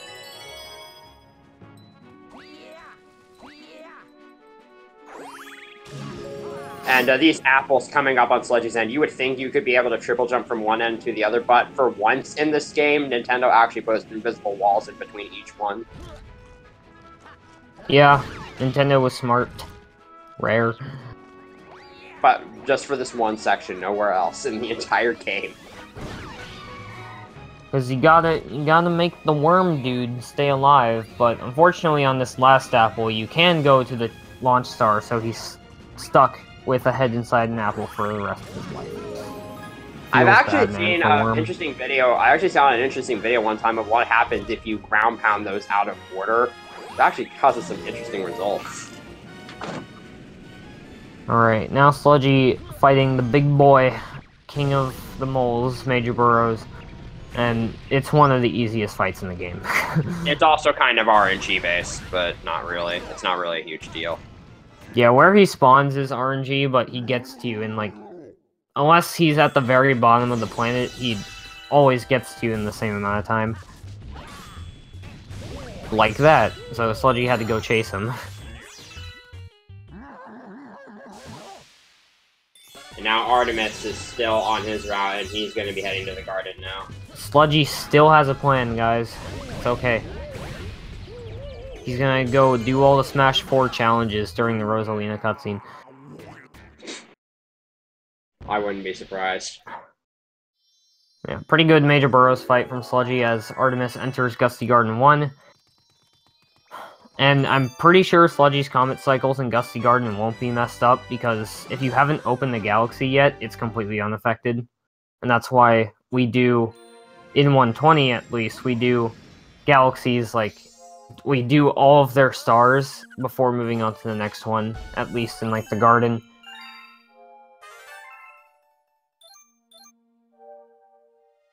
Actually, kind of interested in seeing if he's...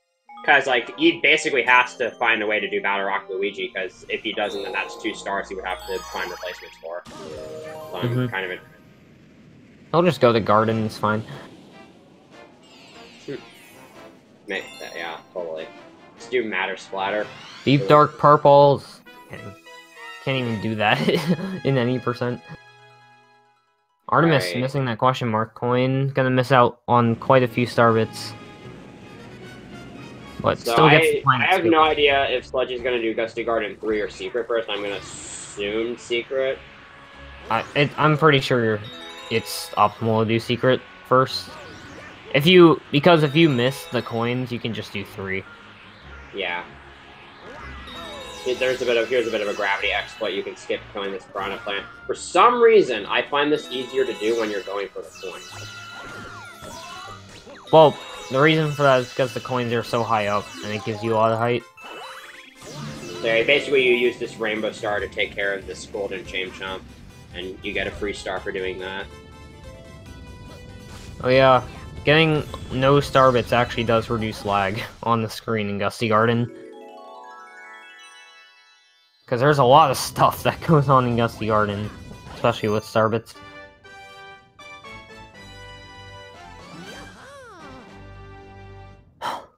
Alright, come on. Let's see what's gonna happen. At this point, really anything could happen for Sludgy. It really just comes down to luck at this point. I mean, he's 2 stars short right now, and Artemis is 2 stars behind him right now, so they're practically tied. Is he 2 stars behind? Because, like, he's... Honey Hive and Battle Rock Luigi. Well, no, he replaced Right Honey Hive now, from- he isn't, but he will be. Oh, okay. I mean, he's Unless probably he just going to try to gets get 2 the backups Luigi. along the way. I mean, he's probably just going to save the Luigi stars for later. Chief, I'm not sure if this is it for Sludgy. For Artemis, it could be it.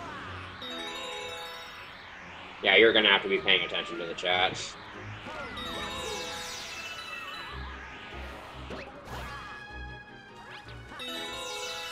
Alright, Sludgy's Sludgy really getting the good. star bits again. I don't know if he's gonna get the rainbow star or skip it. Okay, he's getting it. I mean, you kind of have to if you get all the coins. You can skip it, but I think it is faster to just run through it instead of long jumping. You just have to shake and land in the launch star. Plus, you're invincible, so it makes the section a little bit easier. Artemis hopefully gets good moles. Alright, nice. That was pretty good. If you take damage by one of those moles, if you have some spare star bits, you can stun them, so you can still get them after wasting time with the get up animation. There's a pretty neat little skip coming up on Sludgy's end here, where you can actually skip most of the gravity switches and whatnot on this set of planets here. Yeah, this is actually a Luigi-only skip that they will be going for. And it wasn't found until, like, a couple years ago, I think. Like, No, not until people started really optimizing Luigi. But No, I mean, I think Yoshi Fan did it in his AGDQ run in 2012. who knows? I wasn't around. But, as Mario, and if you're not good at the Luigi skip as Luigi, normally you would just run straight up and long jump into that arrow, and if you spin at the right time, you'll switch to gravity and save yourself. But the disadvantage of that skip is that it turns on the cannons.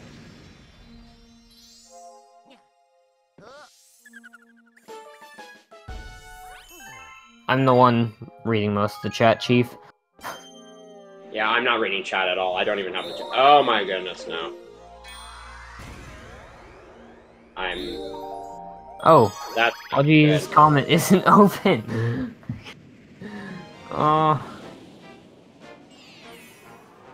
Okay, well, I was wrong. I guess new galaxies can have bad comet cycles. Well, because, I mean, like, he hasn't completely caught up on his stars yet. And he did the stars in out of order. And plus, he did a different comet than he was supposed to. I don't know. I don't know how comets work in this game. No one does. Except for, like, people in the task community. Yeah, Galaxy Tasks has been in the works for quite a bit by a dude named Xander. Pretty good at what he does. He's gotten what, like 3 stars in? I think he's done with the terrace. Oh, well, I haven't been keeping up. I don't keep up with Galaxy. I just know the game. I'm commentating. But Sludgy in Freeze Flame right now, one of the coolest galaxies, I'm sorry. Both literally and figuratively. Yeah, it is actually a pretty sick galaxy to watch. And also, casually, it's one of my favorites. Yeah, so if you remember, like, Hailfire Peaks, then you'll love this level. I don't even know what game that's from. Alright, Sludgy getting that triple jump into the long jump. Because with the Ice Flower, you can actually keep momentum out of a triple jump if you hold back. And you also maintain your momentum while spinning. Yeah, that's one thing that makes Ice Flower a bit better. Except you don't go even close to as high. One thing I want to point out is that although, like, Sludgy's having to deal with all this, like, route issue, like, it doesn't seem to be affecting his gameplay at all. Like, he's still playing decently well. It's just that yeah, this is probably the most interesting tournament race so far. I mean, I said at the beginning it'll be an interesting one, so I was right. Alright, Sludgy, just come on. Freeze Flame Comet, be there, at least. Okay, well... Now, if Freeze Flame Comet shows up after this, he'll probably be in decent shape. It won't show up after it, I'm pretty sure. It'll show up after, like, Freeze Flame 2 or 3, I think. Because two comets can't be open at the same time, in the same dome, at least. Well, but two comets wouldn't be open at the same time because he would have gotten this one. Oh, wait, yeah. A comet can't show up after another one immediately if it's in the same dome. I see.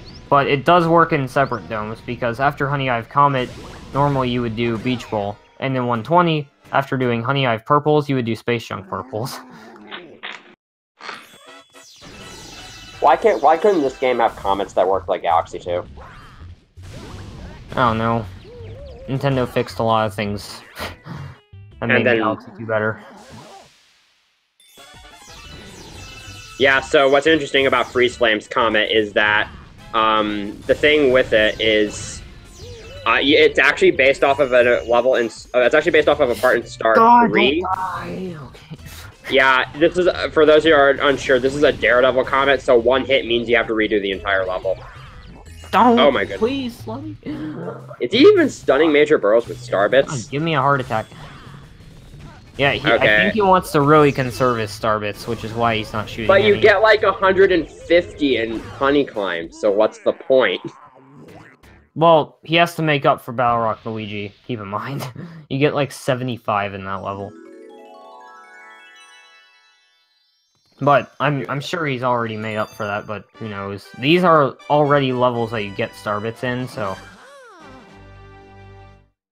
Alright, Artemis doing Gusty Garden Secret. Bit of a different order than what Sludgy did. So what I was trying to say earlier is that although Freeze Flame's Comet is actually based off of a part of Freeze Flame 3, but for whatever reason you only need the first star. Yeah, it's one of the more different comets in the game. But now we get to go to Freeze Flame 2, which is easily... after this star. Yeah, but now we get to go to Freeze Flame 2, which is without a doubt has one of the coolest tricks in the entire run, at least in my opinion. And I know for a fact I'm going to go for it. Lava boosts that we do in this game. Well, it's optional. It saves like a second, but it's worth it. Yeah, so basically when you hit a lava wall as opposed to a lava floor, you will get boosted with horizontal momentum rather than vertical momentum. And if you hit a lava wall and then hit the lava again, you'll actually gain a ton of horizontal speed. And that can be used to cross a very large distance in a very short amount of time. Okay, so apparently Sludgy is getting a bunch of Star Bits because he's opting to Sand Spiral. Okay, then. A 1,000 Star Bit level. So he's probably going to replace Drift Drop with that, maybe? Unless he somehow gets 1,600 Star Bits. Well,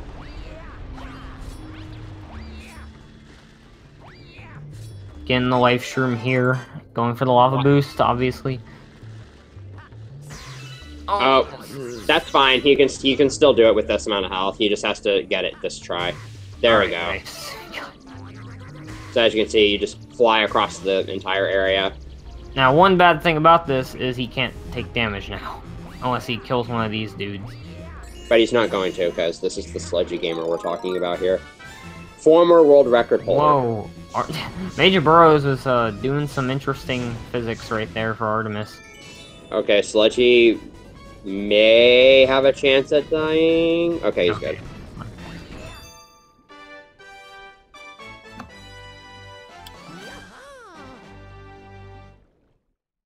Oh, he's gonna do Sling Pod and Battle Rock Luigi. Okay.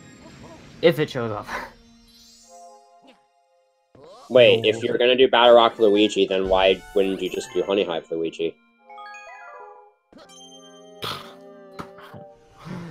I don't know how the game works. Okay. Comet is there now. That's good. Artemis is in the Freeze Flame. This is definitely buying Artemis a lot of time. He's very likely caught up by now. Oh, that's right. If Sludgy wants to do Sling Pod, he has to do Space Junk 3, which is a bad level. But, I mean, Space Junk 3 actually used to be in any percent. Yeah, it got. Well, I think isn't the Sling Pod route like technically still the fastest, or was that completely destroyed? I have no idea anymore. Alright, Sludgy getting the boost. Now he's gonna basically do Freeze Flame 3, except without all the lava. And without the ice you'll flower. see later on in Freeze Flame 3 when it gets here. The normal way to do this is Ice Flower and skate over all the lava, but because there aren't power-ups in Cosmic Races, he just has all ice.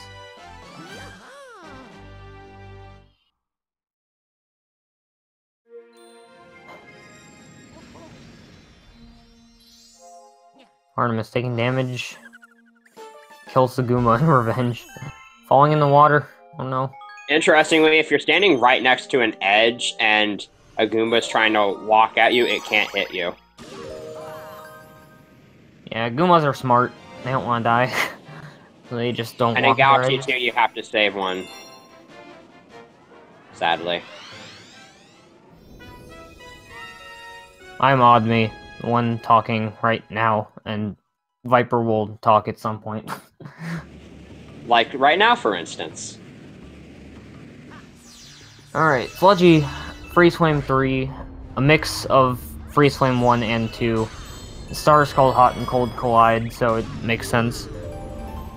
And of course, they reused this concept in Galaxy 2 as Shiverburn Galaxy. Well, I mean, Shiverburn is, bad. It's kind of bland. Yeah, Shiverburn just kind of like one planet is entirely ice and the other is fire, whereas this one is a bit of both, as you can see. And also the music kind of changes in between the two. There's like an ice variant and a fire variant, which is kind of neat. Kind of like how like the Battle Rock and Dreadnought Galaxies have Space Fantasy, which is kind of the more relaxing song, and then you have like the Battle Rock Galaxy song. Yeah. Alright, now Sludgy going back to the Cosmic Race, just without the Cosmic Race. And this time an Ice Flower. Yeah, so this I think this section's actually technically faster with the Ice Flower because Luigi doesn't like stop in midair when he does a forward spin. So like if you watch like right here, he kind of just continues with having his momentum. Yeah, one weird thing that can happen here and in the Comet, after that last gravity switch, you can skate the other way even if you hold forward. I don't know why. Maybe you have to like hold neutral or something, but hopefully Artemis doesn't get it because it wastes time even if you save it. Alright, nice. He kinda did. He like kinda did, but he turned around. Mm-hmm. Okay, so Sludgy, all he has left in Freeze Flame is the Secret Star, which is a star you do in the first star. This is my personal favorite star in Freeze Flame. The movement is just so clean the entire way. The only really bad thing about this star is chasing this dumb penguin again. Yeah, because Nintendo did not have the foresight to allow you to skip this. Alright, gets a perfect penguin catch. It's like a bunny, but a lot weaker. And you can't stun, you can't stun it with star bits. Does Artemis go for the lava boost strat here? I don't think he does. I think he just does the normal gravity switch, which is perfectly fine because it loses like a second, and it's way easier. Yeah, I personally think the lava boost strat is easier to do consistently fast. Because, there's, actual movement involved when you do the other strat, but I can see why most people would prefer it. Now, one weird thing about star chips is they actually, if you break them out of a crystal, they take a bit to spawn, so after they hit the crystal, they're gonna hold neutral on the control stick to let them be touchable, and then hold forward again. And you don't lose any of your momentum while ice skating, so it's perfect.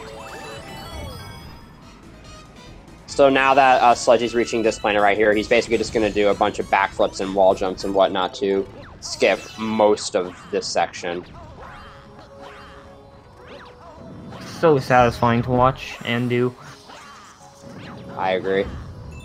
That was flawlessly executed. So yeah, what you just saw Artemis do there is what a lot of people tend to do for this stage.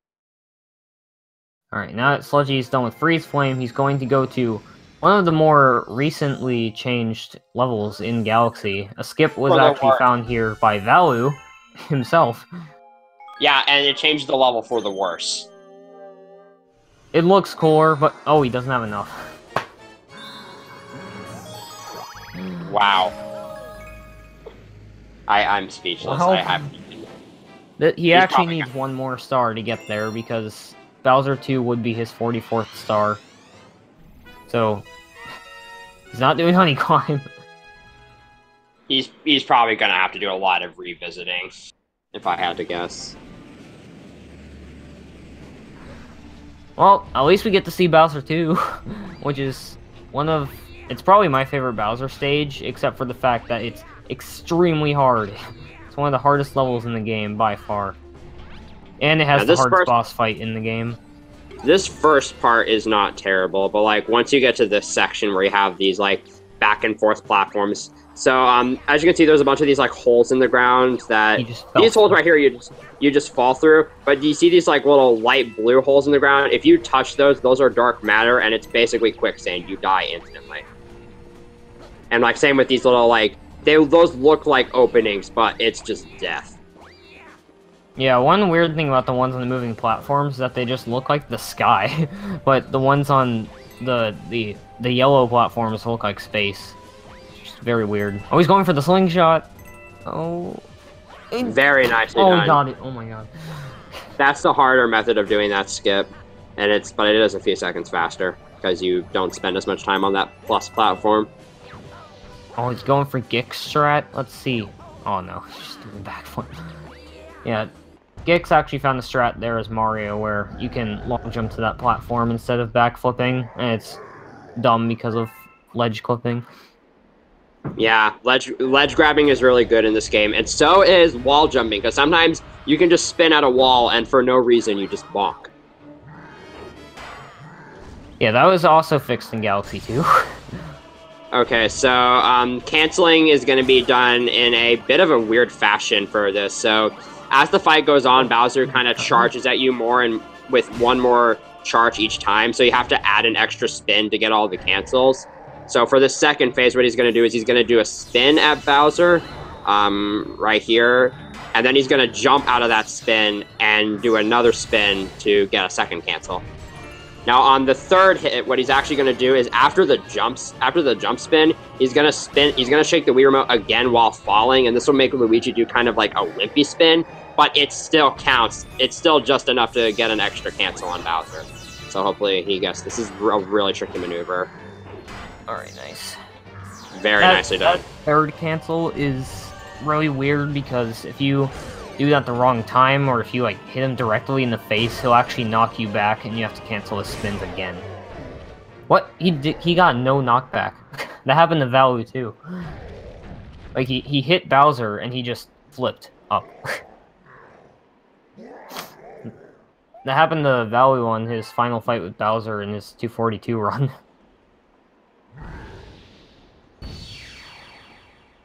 Which, I guess, we never really talked about the other categories in this game aside from what you do in them. Any percent is not the only thing there is in Galaxy, it's just what most people run because it's already 2.5 hours to 3 hours long. But, in my opinion, the better category is 120 star, which is 6 hours long, or under 6. I finally got that. Yeah, it's around 6 hours long. It rounds up to 6. Yeah, it's pretty much 6 hours. And then where you get all the stars, obviously, except for one, because as Mario, you can't get it until you get 120 as Luigi.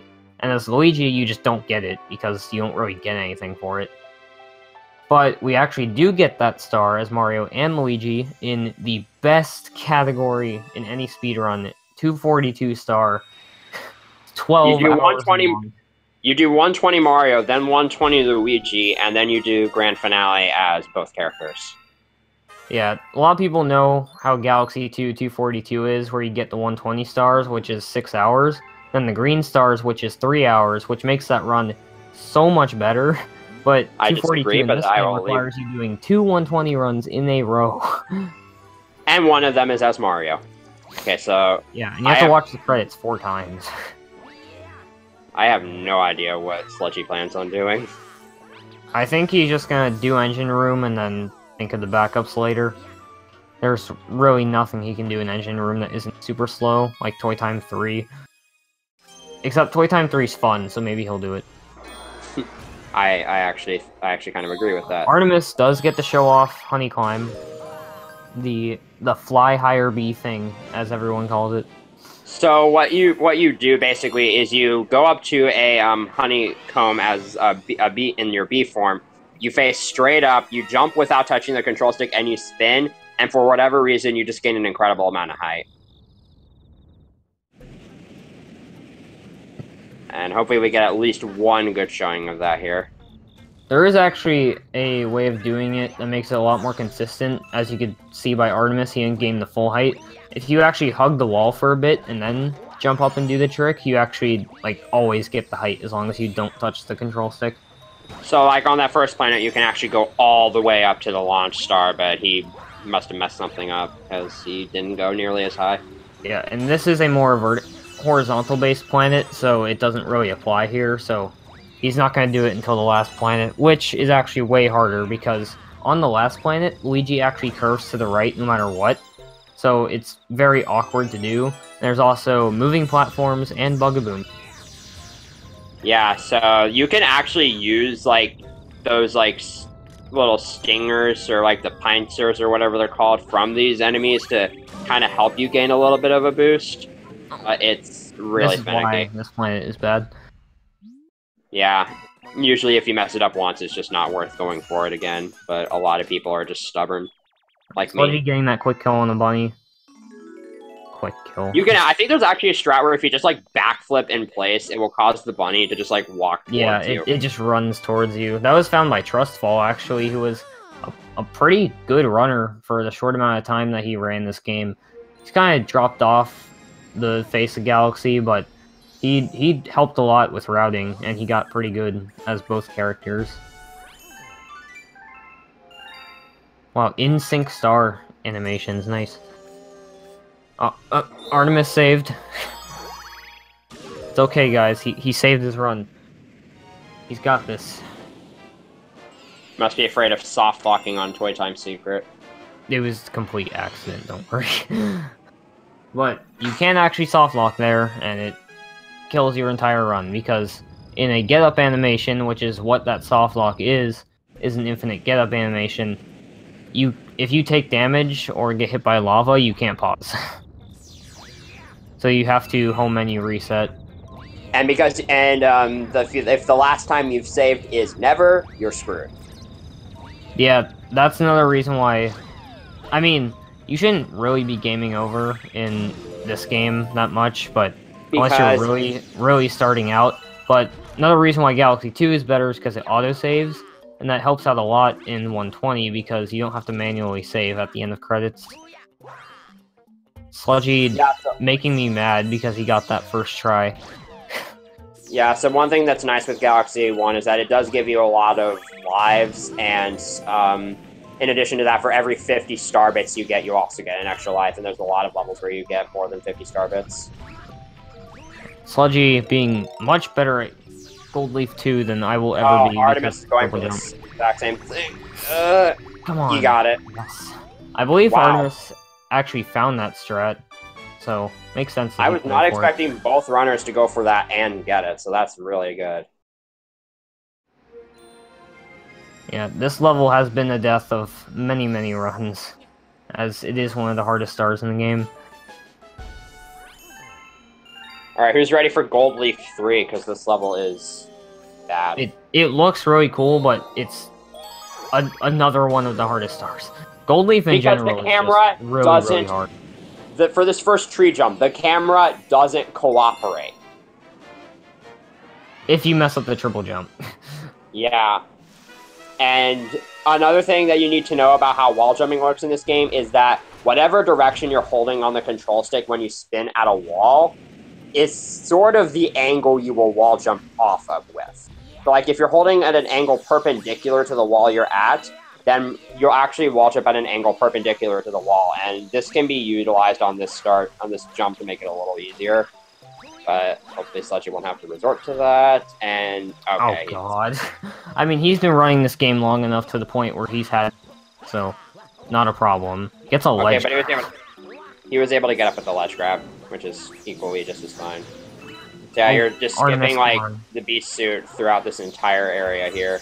Artemis showing off why nobody likes this fight. He's died. I've seen him die on this fight before. Wouldn't surprise me if somebody's died on this fight, because there's... Okay, Sludgy's about to go for a bit of a cutscene skip here. So if you land on the very edge of this fence and then long jump into the fight, you can actually skip the cutscene, and the mole doesn't attack you, which makes this fight infinitely easier. Alright, now, one thing about this fight is if you do the cutscene skip, even after you beat the dude, you can still trigger the cutscene, so Sludgy has to make sure to not do that. If he's right next to the star, it doesn't matter.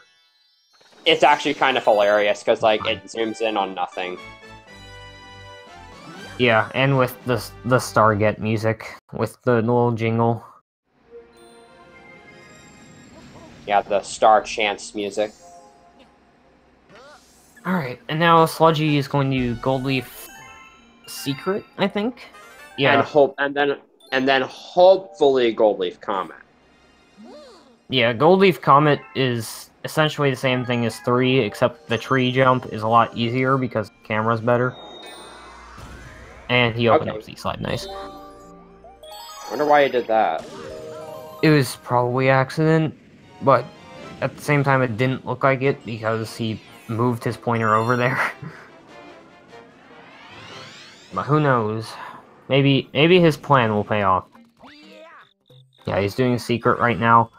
Another instance of the bubble, which is probably the easiest motion control gimmick to use. Especially in this level. This star is actually another deceptively difficult star, especially to do fast. It's really, really hard to do this as fast as possible. Yeah, you have to kind of predict where the notes are going, and you can't move too fast. Sludgy made it look easy. That is not easy at all. Yeah, if you go too fast there, you'll actually go past the notes, and you have to go back, and you'll lose time by collecting the notes behind you. And also the tree branches can break your bubble, which is really annoying when it happens at the very end. Yeah, the bad thing about that star is the branch breaking your bubble, and especially at the end when the star spawns, because you have, like, no control over the bubble at that point, unless your reaction time is super duper quick.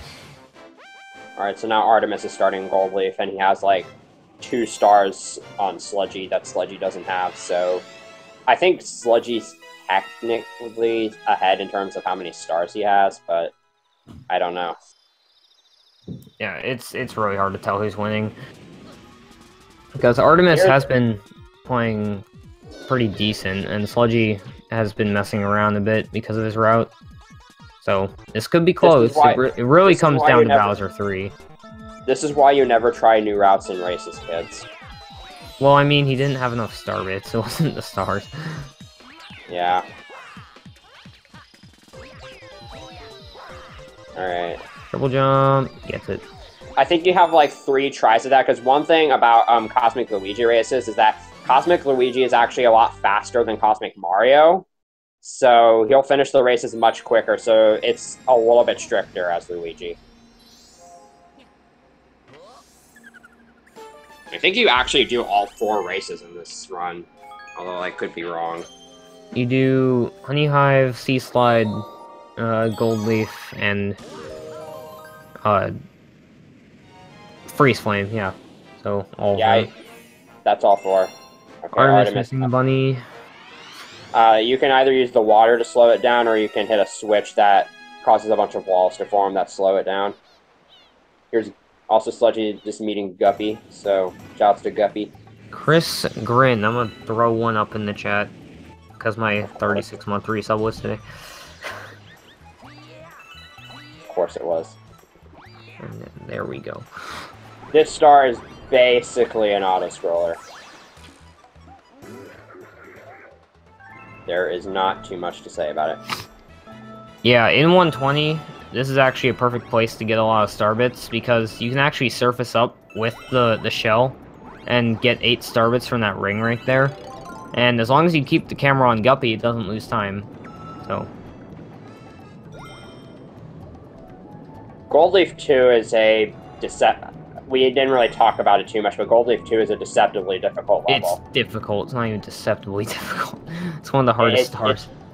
It's just hard. There's a lot of really tricky jumps. The triple jump from the Q planet to the like weird M-shaped planet is really, really finicky. You have to have a really good... That's why I was mad when Sludgy got it first try. Because I struggle with that a lot. Another thing is that on the final planet, there's actually a different strat as Mario, because the just flying straight to the last flower doesn't work as Mario. So you have to actually boost off of like the debris from a mole, and in order to get enough height to make it to the flower.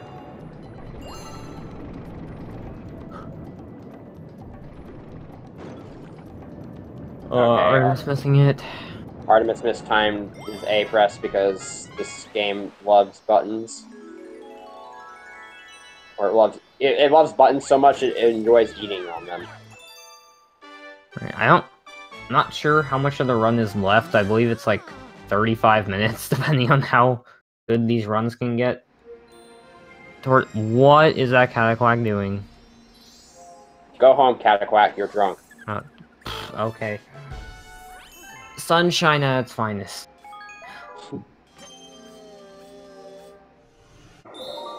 Okay, so comments seem to be like okay-ish for Sludgy at the moment. Artemis missing the backflip. Gets it though. So just like Freeze Flame, Seaslide's comment is based on Seaslide 2, even though you only need Seaside 1 to get it. And we haven't yet talked about surface swims. Well, we kinda did. We just didn't like say the pain that they cause you. Is it surface spins or surface swims? I never figured that out. You can call it either. I say surface swim, but some people call it spin. It doesn't matter. It's painful. So basically, when you spin underwater, there's no cooldown, so you can actually go really fast with underwater spins. And if you time it and if you swim at the surface of the water within the last 11 frames of the spin, you can actually enter this state where you're constantly spinning on the surface of the water, and like you're seeing Sludgy do right now, and you're able to gain a really decent amount of speed by doing this. And it's way, way faster than just normally spinning or using a red shell. But the cost of this is that because you're shaking the Wii Remote constantly, it does hurt your hand. Yeah, it does hurt your arm a lot. And in the or you have to do it for like a minute straight. Yeah, and if you can't get it going in the Comet, you do have a chance of losing, because Cosmic Luigi, that's probably the hardest Cosmic Luigi race in the game. Even though it's entirely underwater, and he uses a shell the entire time. Yeah, Yoshi Fan did find a couple of pretty decent setups for surface swims, including like if you just hold down and constantly shake, you're guaranteed to get it within at least 3 tries. Yeah, Yoshi Fan, really, really good runner of this game for his time, like 2012, 2013. And also, he found a lot of stuff.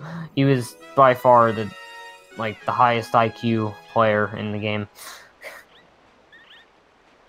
Artemis also getting the cutscene skip really nicely.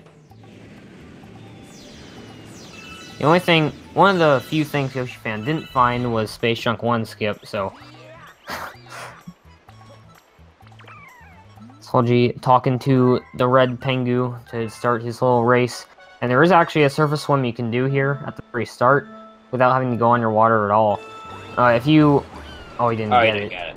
If you hold neutral on the control stick... Nice backup. Nice backup, yeah. If you hold neutral on the control stick and just constantly shake while the countdown's going on and you don't hold A, you'll surface swim immediately. It's interesting. Okay, he's kind of risking it with his health right now. One thing we haven't yet talked about is, as Luigi, you actually lose air every single time you spin underwater. You do as Mario as well, just nowhere near as much. Oh, do you now? I did not know this. It's just a little pixel of health. You have to swim for a very long time. Wow, those were that was a very, very clean surface swim. Yeah, he bonked a bit on, like, the little cage section, so still a 48, but if he didn't bonk there and he got the instant surface at the beginning, then he would have gotten, like, 45. I believe the record's like a 39 for that or something, by value. Very clean Gold Leaf Secret by Artemis. Again, making that look easy. Alright, now that Sludgy is done with C-Slide, he's going to move on to, debatably one of the best and worst galaxies in this game, Toy Time. Because it has a hard but fun star, 2 horrible stars, and 1 decent star. Yeah, I think I already know which ones you're talking about. Yeah. I mean, in 120, it has Toy Time 3, so that makes up for it. But Toy Time 1 is it's pretty difficult just because of the movement, but also there's a big skip at the end involving that thing you see on screen right now. Heavy Metal Mecha Bowser. That's Definitely actually the name of the star like in the English version. One. Got another jump cancel there. Board the best characters train right here. And then leave immediately, because nobody actually likes Captain Toad. Rip. I mean, in Galaxy 2, there's a strat where you shoot him in the face, so... Artemis going for tree skip and Comet. No problem. That triple jump is so much easier in the Comet, it's ridiculous. I just go straight for the backflip. Alright, Sludgy activating that screw there because can you clip in there? I think you can, but it's just way too precise and doesn't really save that much time. It doesn't... There's a lot of tiny stuff in, like, both Galaxy games that, like, could be done in speedruns, but it doesn't save enough time to be worth it. And it's really inconsistent, usually.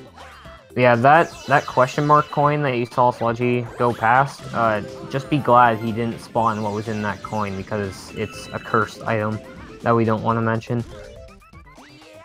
Yeah, we don't talk about the...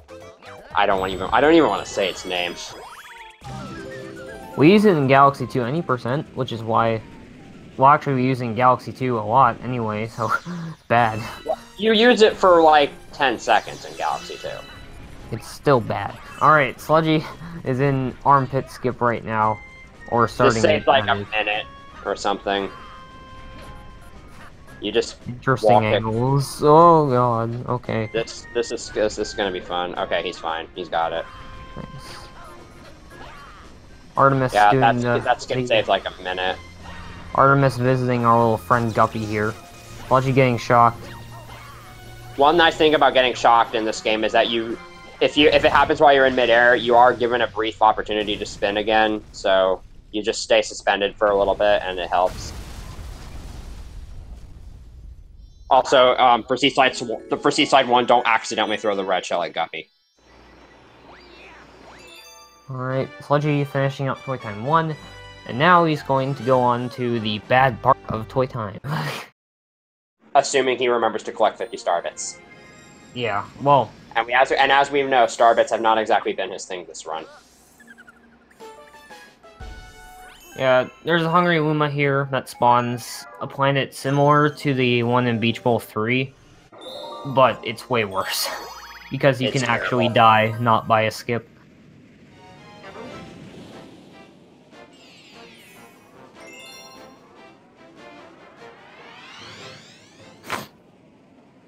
Alright. Artemis finishing up Guppy. And the bad thing that everybody hates about Toy Time Secret and Comet, which is the exact same star, except everything moves faster. Thing that makes these stars so bad is the physics are horrible on the Tox boxes. You can get crushed in mid-air. I've had it happen. Sludgy's had it happen. Or the classic is you just walk up to a Tox box, you're not even underneath it, and you just get crushed. Yeah, it's weird. Just be glad they brought back Stone Cyclone and not this.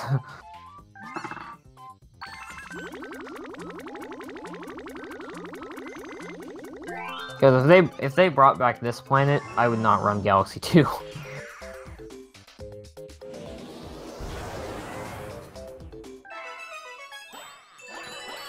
Alright, Sludgy not doing the first-person strat there. Interesting. There is a way to manipulate the cycles by going into first-person in that launch star. I think he probably just didn't want to take any chances. I'm actually curious what kind of time Sludgy can get with this, because, like, he's, like, almost done with the engine room, and he's probably going to be done with it by, like, the 210 mark.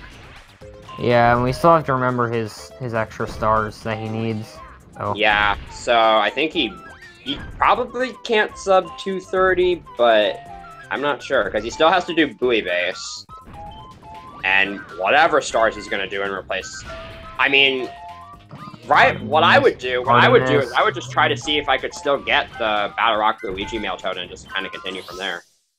Alright, okay, Artemis is kind of struggling with that surface swim against the Cosmic Luigi, but still fine. Almost lost. Jeez, I saw him. Saw him on the corner of the screen. Yeah, if Cosmic Luigi gets to the star before you do, then you lose. Yeah, Koopa the Quick from SM64 is the only innocent racer out of the three. Because Piantissimo kills you, Cosmic, Mario, and Luigi kill you. Koopa the Quick just leaves you there. So that guy's nice. Wait, Piantissimo kills you if you lose? I didn't know this. That's not as... Well, I guess that's not as harsh as what happened in... What galaxy was it that you tweeted about where it was like... That tweet that got popular if you reach a certain... Gearmo with 0 purple coins. It was Dreadnought. Yeah, I thought it was Dreadnought. He says the dude kills you if you don't have enough coins, but if you have 0, he says he's S, and he's like, that's not enough for me, and he kills you anyway. Okay, so this is everything in double time now. This is one of the worst stars. It's just Secret was bad enough, but now we have to do this again, and it's fast. At least cycles aren't as bad here. Sludgy is known for going very risky here, so he's also known almost for got crushed soft-blocking there here a few times.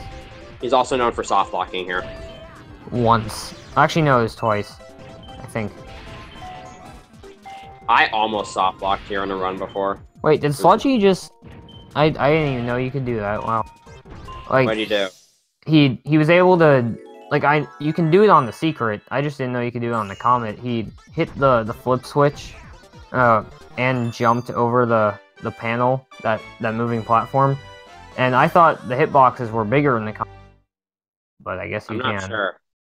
Okay, Artemis is on a really good pace on Sea-Slide 2 here. He's getting a 47. low 47. Saved a whole second over Sludgy there. Yeah, at least in-game time. I mean, that carries over. He did save a second. Because Sludgy actually struggled to talk to that penguin, so...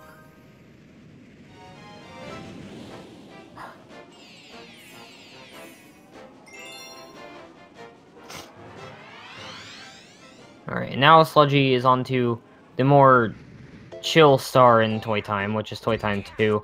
Nothing really hard about this star, except for maybe like the triple jump after the first star chip, but other than that, it's just a lot of long jumping on Mario Squared Galaxy.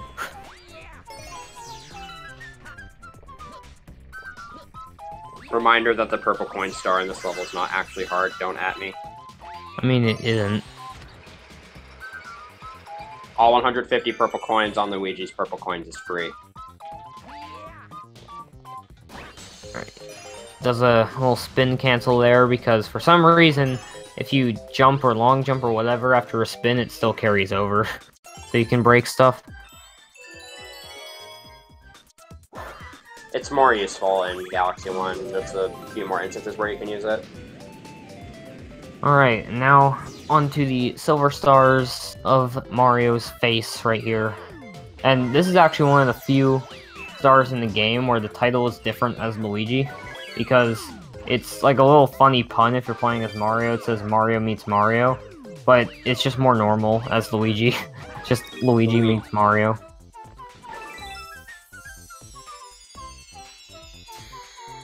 One of the easiest parts of Toy Time is that planet. I mean, you can still get hit by the fire, but it's not too bad.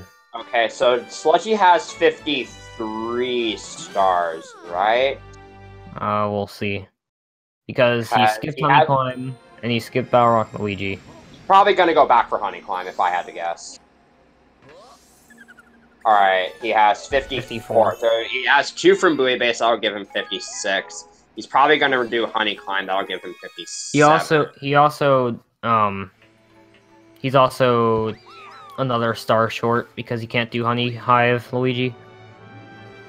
Can he? I mean, I feel like he could. They're in a fixed order, I'm pretty sure. So he has to do Buoy Base, which is 2, Drip Drop, and then find 3 more. Alright. So he's probably going to do Buoy Base 1 first, which has yet an... Oh no, Artemis. You can get crushed by those wheels, just for the record. Because the conveyor belts can roll you into the wheels. Yeah, Buoy Base 1 is a very, very fast star as Luigi. I mean, it's still kind of quick as Mario, it's just you have to collect a bunch of star chips. That was a very Luigi, there's a skip here that just completely removes all of that. Yeah, so if you there's a bit of a I guess there's a bouncy thing at the top of the tower here, and if you cancel the bounce with a spin, you gain a lot of height for, again, no good reason. And with a nunchuck spin, it's just barely high enough to reach the gravity field of the other planet. Yeah, and it's possible as Mario with 2P, but Luigi's better anyway, so why even bother? This Galaxy has epic music, just for the record. It's like Gusty Garden, but good. I just probably got kicked off the commentary team, oh well. Lol. Alright, so here we go. Sludgy actually messed this up a lot in his PB. This almost killed the any % Luigi world record pace, but he got it by 5 seconds. And then it's a... Now his PB is almost 2 minutes slower than the record. Because Valu's gonna get a 2:23 like tomorrow. I would not be surprised. Valu is a god. I mean, you got hardcore. You never know what hardcore can do, honestly.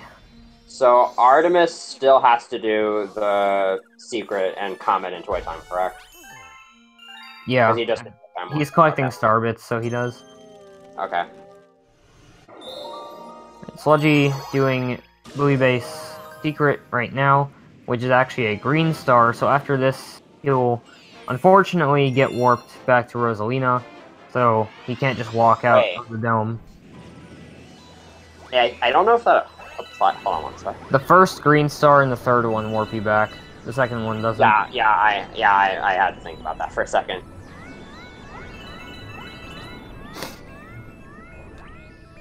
And the reason this would normally be his second green star is because Battle Rock Luigi is the first one you would get. And these green stars, there are 3 of them, and if you get all 3, they unlock the trial galaxies. And the 3rd one is in Dusty Dune, but everyone and their mom hates Dusty Dune. So. Yeah, and then people thought the trials were a really stupid way of incorporating the special green stars, so Nintendo thought, let's just throw in 120 of them in Galaxy 2 and make it the best category to speedrun. That's a matter of subjectivity, but I will not argue with your opinion. Yeah, green stars in Galaxy 2 are a whole different thing. There's like 3 or 2 per level, depending on how many normal stars in it. But in this game, they're just kind of little special objects you can get occasionally. And there's 3 of them. So he'll probably have to backtrack to the kitchen again for Drip Drop. Alright, he's now gonna go... Moment of truth! There it is. There it is. There we go. So now we need... Oh, now he's going to the fountain now. Okay, so he's probably going to do Battle Rock Luigi. And you said he was planning on doing Sling Pod? Oh, wait, no, but that requires Space Shrink. So, no. So, if he has extra Star Bits, what's he going to do with them? Drip Drop, probably. Okay, so he's still probably going to do... Wait, hold on. He's still probably going to do... Do you think Space Junk 3 is, like, that much slower than Honey Climb? Honey Climb's way faster, no question. Yes. Especially with the skip. Even without, it still is faster. Okay, I'm... Because Space Junk 3 on its own is pretty slow, and there's a lot of downtime. There's cutscenes, and then the boss fight. So, he doesn't have enough for Sand Spiral, because he's gonna have, like, 1,000 after this. Or, like, close to 1,000. So, if I were in his shoes right now, what I would probably do is go straight from here to Honey Climb, and then go to Drip Drop. That's what I would do right now. Man, stop giving them hints. Artemis gotta win. Okay. It would be cool to see Artemis still pull out a win. That would... I don't know. That'd be pretty costly for Sludgy, because he gets shot down the losers. All because of trying a new route in a race and not having enough Star Bits. Who would have thought? He's been short on Sweet Sweet before. But at the time, he just reset, because it wasn't a race. Alright, no soft locks throughout the race. That's good. Okay, Sludgy, remember to get the right freaking star this time. Okay, he's gonna remember. He's going to the bottom side now. Yay. One of those bullet bills is probably going to die. Oh, wow, neither of them are.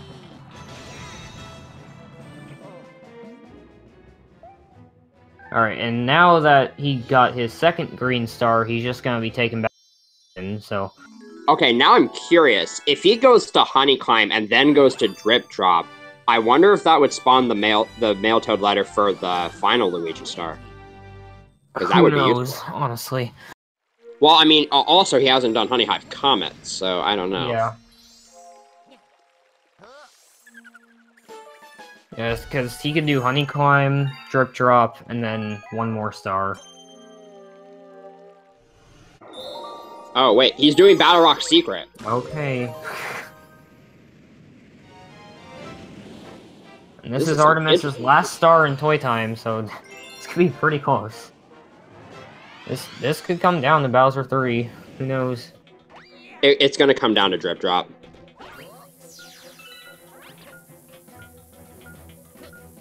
Interesting. Artemis has Buoy Base, Drip Drop, and Honey Eyes Luigi.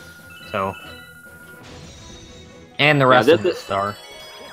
So, this is a star you would actually see in the optimal 2P route.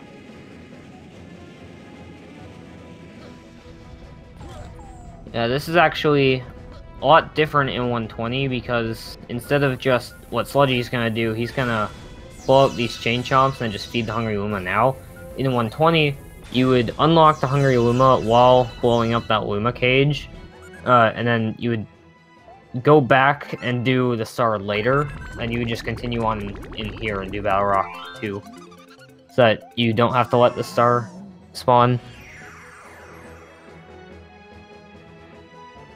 Yeah, Sludgy's gonna take out the trash, aka finish the run. I mean, get the star. Wow, nice shade. That was pretty sick. This is still gonna beat my PB by like 10 minutes. Not 10, like 4 or something.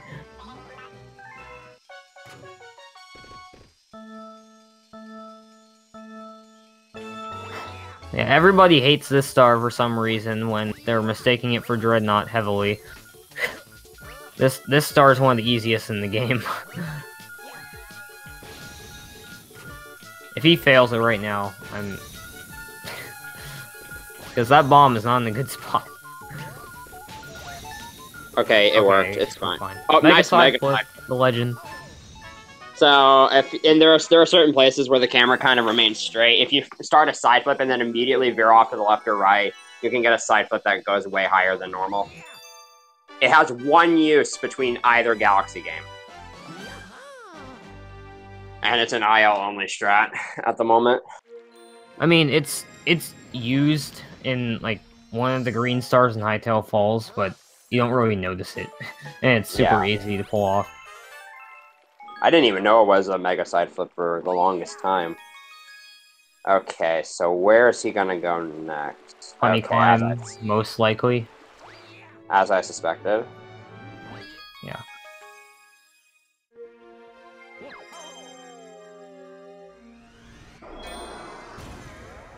So now, Sludgy doesn't necessarily know these strats too well, so... Oh wait, he just has to do Honey Climb and Drip Drop. He doesn't need another star. I missed Yeah. So although I'm actually curious if the Mail Toad letter would have spawned. This will most likely be Sludgy's win unless he chokes really, really hard. This has been a crazy race.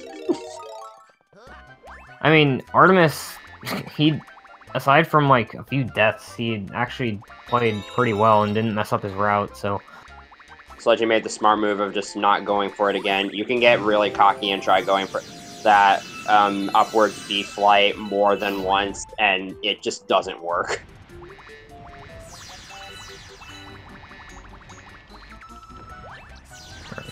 These guys got like 10 to 12 more minutes left, because Bowser 3 takes up like 8 minutes on the run. It's like 7, isn't it? If you're really good, yeah. Which both of them are, sort of. I mean, you never know. That early cycle in Bowser 3 is not the easiest thing to do. Okay, that's what I was talking about earlier, where you can use like those pinesters to gain a decent amount of momentum. That was... Didn't miss the moving platform, that's good. Yeah, if you miss that, you can risk falling all the way down. Very clean last planet so far. That was extremely solid. Artemis... There's like 20 seconds to do that optimally, doesn't it? Yeah, I think it saves upwards of like 19 if it's perfect, but I'm not sure. Artemis getting Billy Bay's secret, so both of them will be on Drip Drop, but Sludgy will be ahead by 1 star. And Drip Drop, aka Dirt Rip Drop. It's a great star. Remember earlier when we said how enemies only really move when they're on camera? That applies to the eels in this level. You screw anything up here, and you basically have to improvise. Yeah, eels are pretty bad here. like if you miss the first shot, especially if you miss the next two, it's still really unfortunate. But missing the first shot is probably the most punishing part of this level. The first shot is in my opinion the easiest, but we don't know. It's one of the easiest, but if you miss it by some chance, then it screws everything up.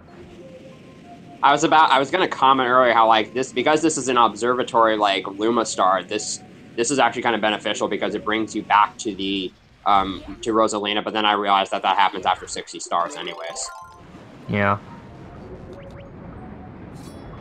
Alright, Sludgy gets the first one. Fine. Has to keep this eel on screen long enough so that it's right here when he has the green shell. Oh, he missed! Oh, no. Artemis. Oh, boy. It's worth noting that green shells do not home in on enemies, but red shells do. Why is this race so close? Again, Sludgy is 1 star ahead, so... I mean, with his drip drop right now. Okay, I think he can back this up safely.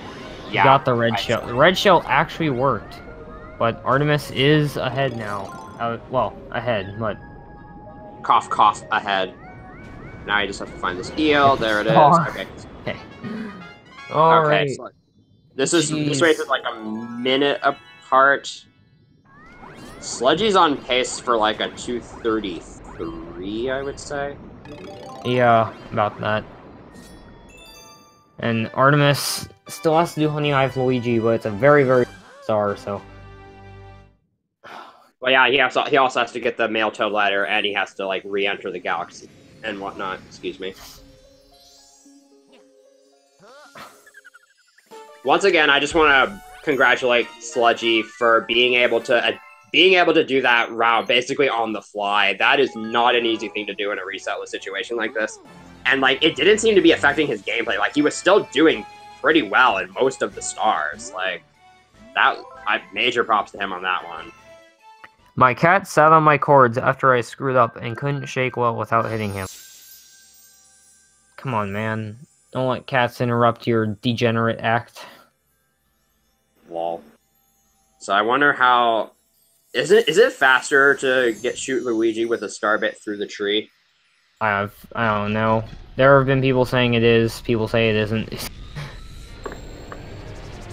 Alright, now Sludgy is entering Go Luigi, the cutscene, the game. The game based on the movie, based on the game. Shoutouts to Pac-Man and the Ghostly Adventures, the game based on the TV show, based on the game. Alright, this final Bowser level here, the very first planet is the hardest part of the level, for sure. Because it's cycle-based. Yeah, it's cycle-based, and like, if you screw anything up, it loses some time, but if you get it, it saves a lot of time, because you have to wait for the lights. Sludgy should totally go for Yoshi fan strats on the cylinder planet. Alright, Sludgy exits the cutscene at 2:27:25, so that'll be wave... Low 2:33, if this goes well. If I had to say. Although I'm not entirely sure what, like, a good Galaxy Reactor IL is. Alright, decent start to the first planet so far. Early. Oh my god. Really, really solid first planet. Oh, still made the cycle, though. Okay, and right here he has to long jump at an angle because there's actually an invisible wall directly behind you, but not around the edge for some reason. If you don't get 69 star bits in this level, your run is invalid. Good thing they won't PB. Alright, Artemis is around 1:10 behind. I think Sludgy's got it for the most part, but this is still a subject to change. If he dies in the bullet bill section, then anything can happen. Artemis has a chance. Or he could just die in the final Bowser fight, you never know. That would if Sludgy loses, this would be like one of the biggest upsets. Because right now, Sludgy is kind of expected to win this tournament, unless Hardcore pulls out some crazy stuff. Ooh, what was he going for there? I think he was going for like a corner cutter or something. Okay, he better Artemis barely making it. But he will be on 1 health after Lava Planet because... Fire bars. Frickin'... Yeah, fire bars. Didn't get a coin. Alright, Sludgy not dying. Entering Bowser. The true final boss of this game is this. Yeah, it's the stairs. Alright, Artemis has to play it really safe here because he can't damage boost through these fire bars or else he'll die. So he'll have to wait a cycle here. Are neither of them going for 69 star bits? I mean, Sludgy has 5 to lose and Artemis has 4. Oh my god. That was really insane. Wow. Sludgy made it past stairs without major failure, worked. so he's basically guaranteed to win the race now. Yeah, that should not have worked. Artemis definitely should have died there. 2D planes, I guess.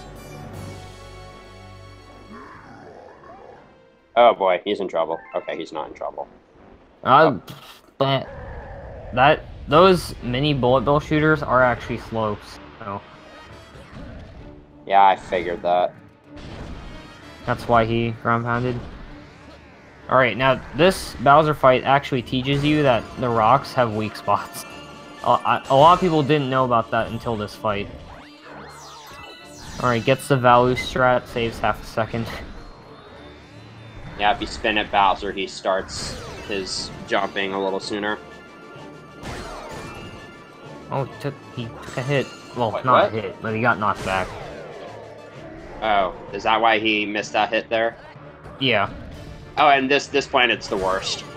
Yeah, this planet has a little bit of RNG to it because of Bowser's landing points, and you have to hit these plants at him, but not too bad. You have a fairly lenient window to hit him with those plants. Now, the last planet, depending on what strats you do, could be the hardest part of the fight, for sure. Because it's a clone of the other 2 fights, except you have to do some weird fireball manipulation. And you also have to take damage. So what he's going to be doing here is, as Bowser's going into his ball attack, he actually gets hit. If you get damaged by something that isn't the rolling attack, then Bowser will cancel it immediately for no good reason. Alright, now he's got one more phase. He's gonna cancel Bowser and get hit by a fireball to stop Bowser again. Looking like a win for Sludgy here. Yeah, it's... there really isn't anything that can happen at this point. Game crash, go! The game disc could not be read. One more hit, and that's a 233.05 or something. So I think I heard it's 43 seconds after the cutscene starts, so I'm gonna say 08. Not Sludgy's best run, obviously, compared to his 227 in his first race and his 229. That was I will say though, that is probably the most insane route improvisation there's ever been in a Galaxy run ever. Artemis sticking to tradition, though his run is valid, so he will win because he has 69. I'm kidding, Sludgy wins. And Sludgy is by himself in... What round is this? Winners Finals, actually. He will be waiting on Danny versus Hardcore in Winners Finals. Oh, of course. Of course. Always does that. Stupid. You don't deserve a victory royale for what happened in that run, I'm sorry. Alright, I'm gonna...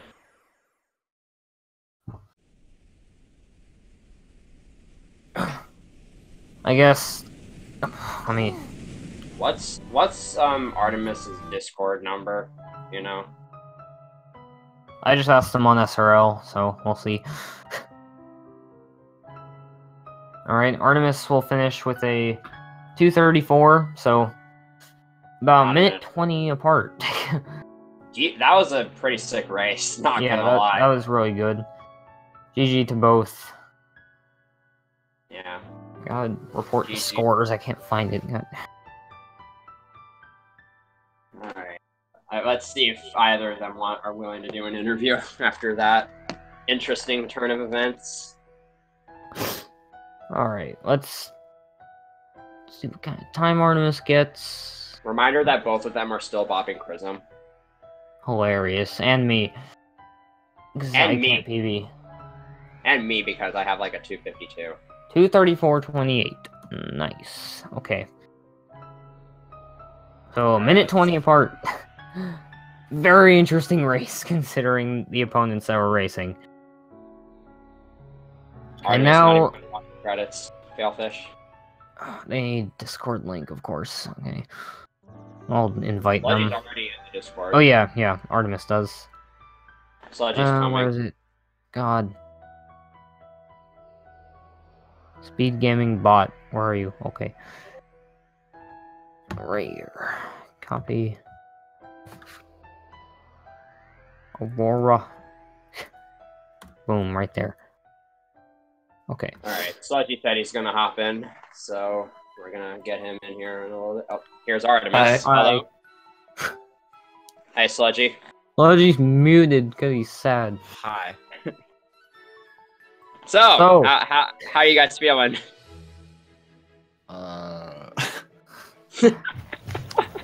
I'm disappointed. I mean, I would be too, honestly. That was an interesting race. Both of your runs definitely didn't go the way you guys hoped, I'm assuming. Yeah.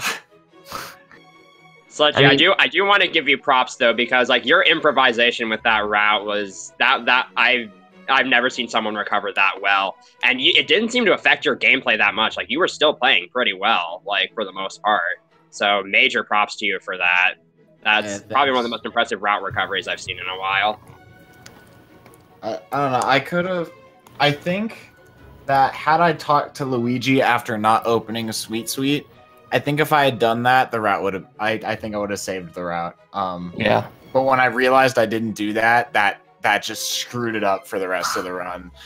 that was kind of a big L. Yeah, but you still pulled it out, and overall, like I'd say, are you planning on using that route for runs from now on? Yeah, I'm just gonna make sure I get enough star bits. I took out an optional star bit level because I was like, oh, I don't need that. I did, so I'm gonna put that back in. Yeah. What about you, Artemis? Anything you want to say about your run? I lost a minute in Space Junk 1 and a minute in Ghostly Secret. Yeah, Ghostly Secret was pretty rough. I don't feel like my execution was that bad. As like I could tell that my spins were being delayed, which sucks. Yeah, I as soon as I saw you just kind of definitely down, I knew that you dropped the spin. Yeah, it was spinning a lot later than I wanted, which messed with the trick, but I can't really completely blame it on that because it's not fair. I mean, at least you didn't use your cat as an excuse. Wow. Yeah. Overall, my gameplay was very bad, but I don't play the game anymore, so it makes sense. Overall, that was still a pretty close race for the most part, although it was hard to tell who was ahead for like 99% of it. So, Sludgy, you are in winners finals against either Hardcore or Danny. Who do you think you will race, and do you think you will win? I think it's gonna be Hardcore, and I don't know. Because he's getting some pretty good times. So I really don't know. It'll definitely be interesting to see how that race goes, because Hardcore, obviously, insane runner. He's only been playing for like a year, and he got super good. And Danny hasn't been playing for very long either, and he's also gotten... And I don't know how either of them are in races, because Hardcore he got a 227 in his first race, and I watched forfeit. I mean, they both got sub 230 in their Speedrunners League race, so I don't know. Yeah, and Danny got a 228 and a 230, so that one's gonna be good. And then they race you. Be a good race. And Artemis, do you think you'll be able to make it out of losers? Yes. Right. I mean, I will up until I have to go against Danny or somebody. It's either going to be Danny or Hardcore, I think. Yeah, loser of 32, and they're probably going to win. Yeah, so I think the bracket will work. Like, I'll end up playing Claire again. Wait, no? Yes? I don't know how this bracket works. Hold on, I'm learning. It's bad. Yeah. It's challenge. Yeah, I think I'm going to be playing Claire at some point. After the bracket moves on. I mean, she'll probably beat T-Eater Adam, Creepy Gar, maybe.